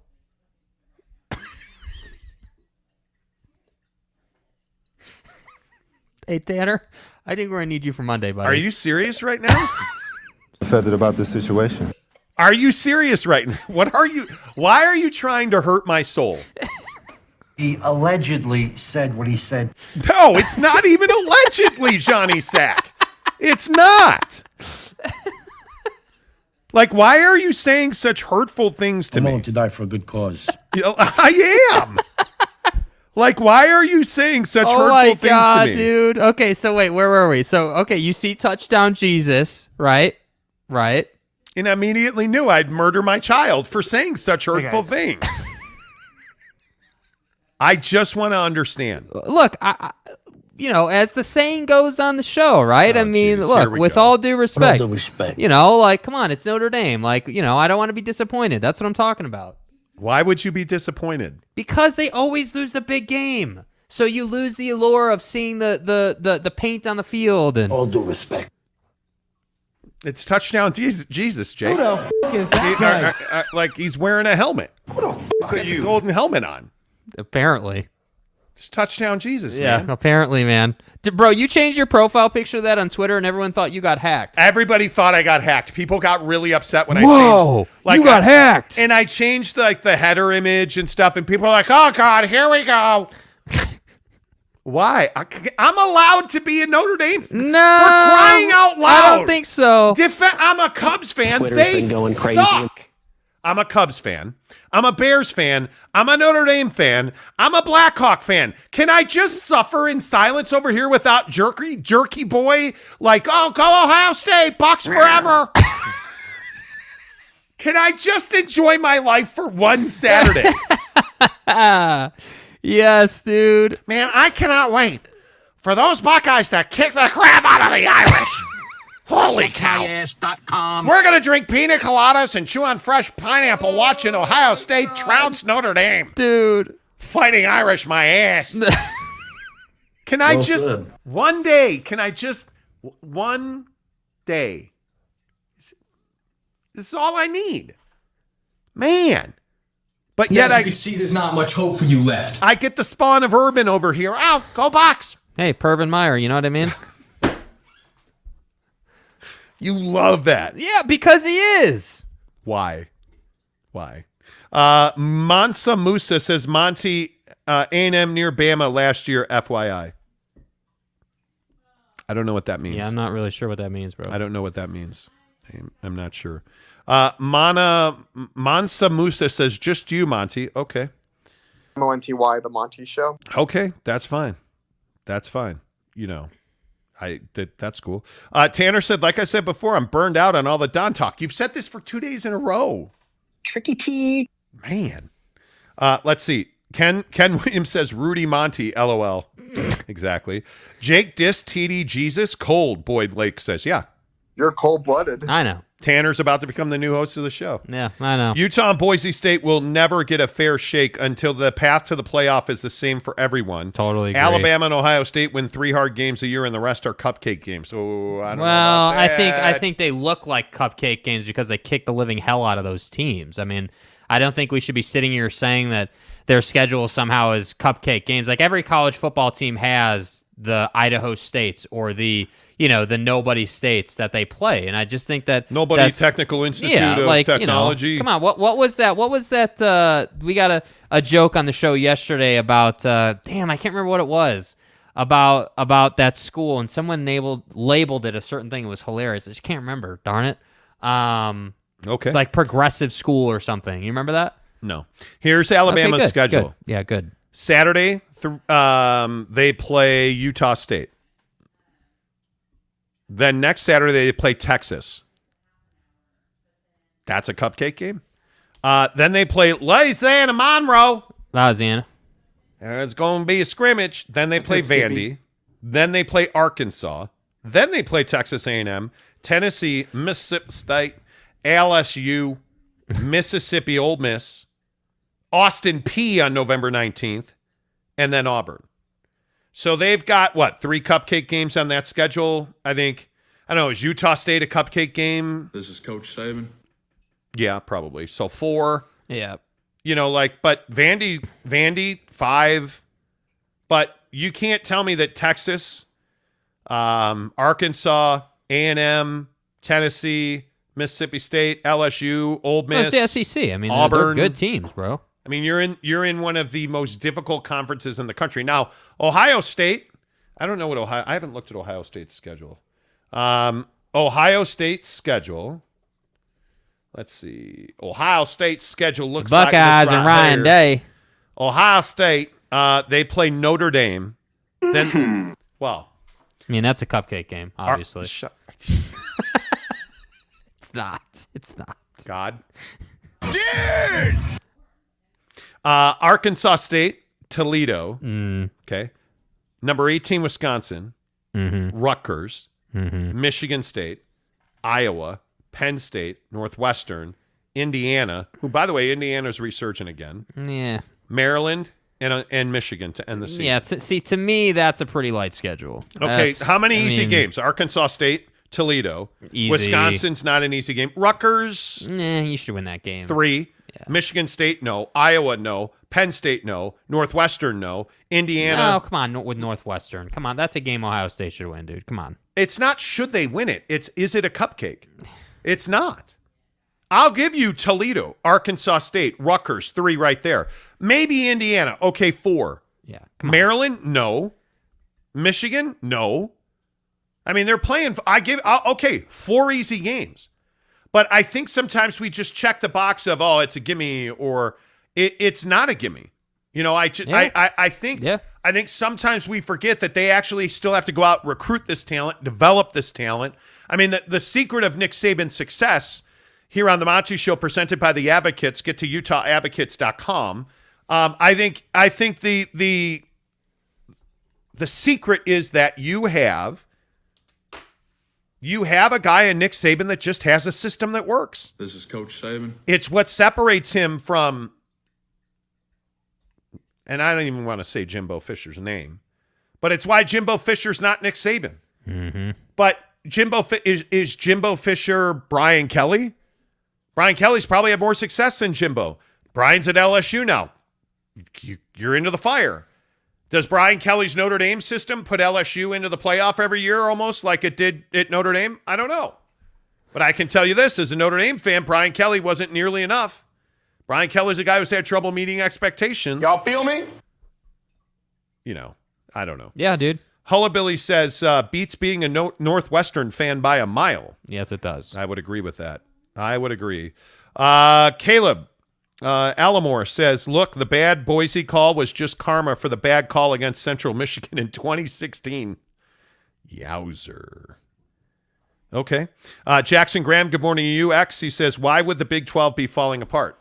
Well, that, by the way, to go back to that conversation, I think that part of that conversation is that you have 2 teams in OU and Texas that are looking to pull the ripcord right now.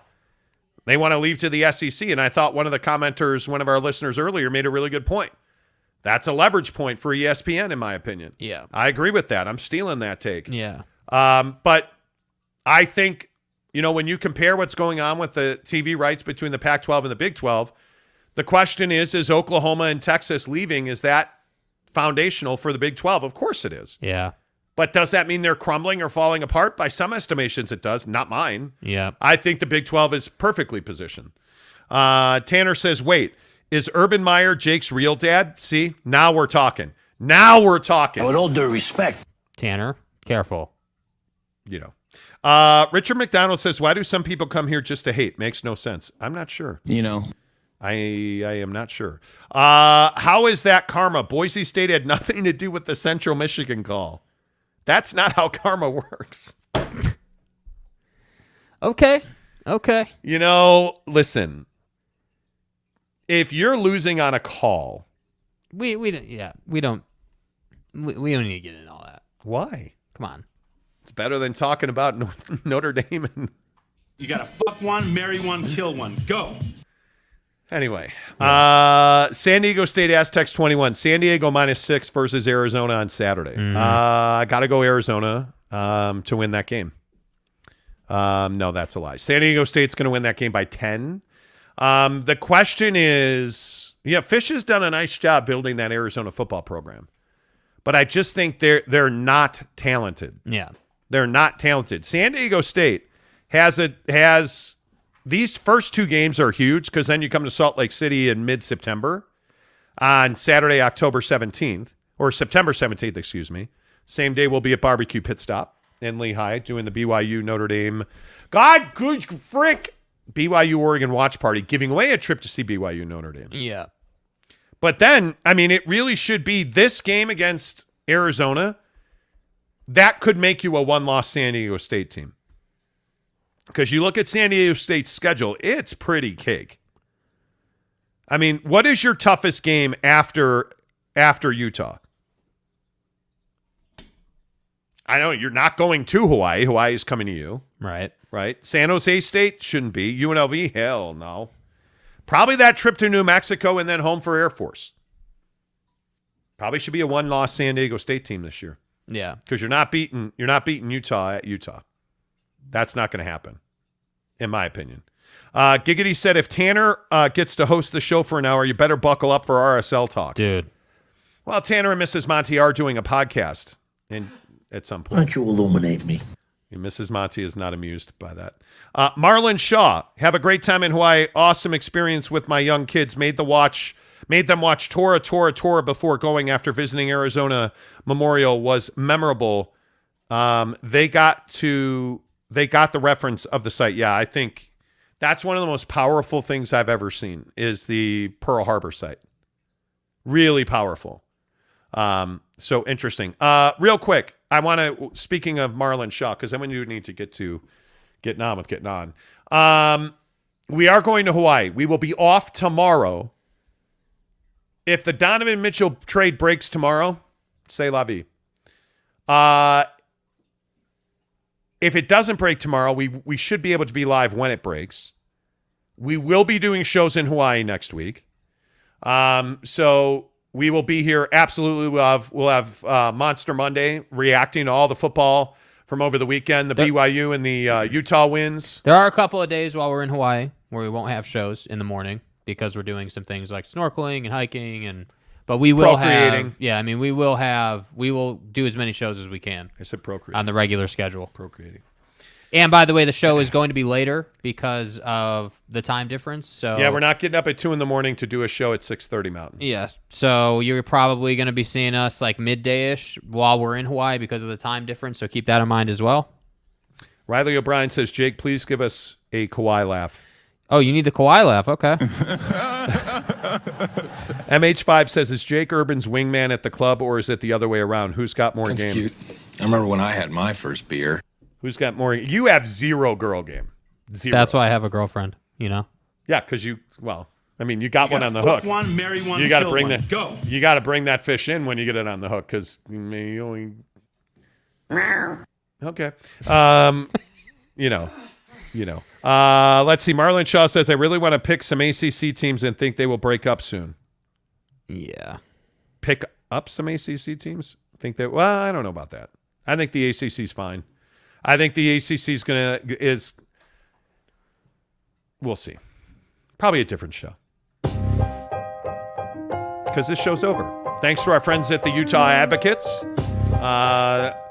Injury attorneys, fantastic injury attorneys. I've known them for at least 10 years. The Advocates know if you need to call them, you're in a tough spot, you're injured, you're stressed, you're worried about how to take care of your family. They understand and they want to help. Talking to an advocate about your case won't cost you a dime. And as soon as the advocates start working on your case, you can start healing. Chat online today. UtahAdvocates.com. UtahAdvocates.com. UtahAdvocates.com. Until Monday, say goodbye, Jake. Goodbye, Jake.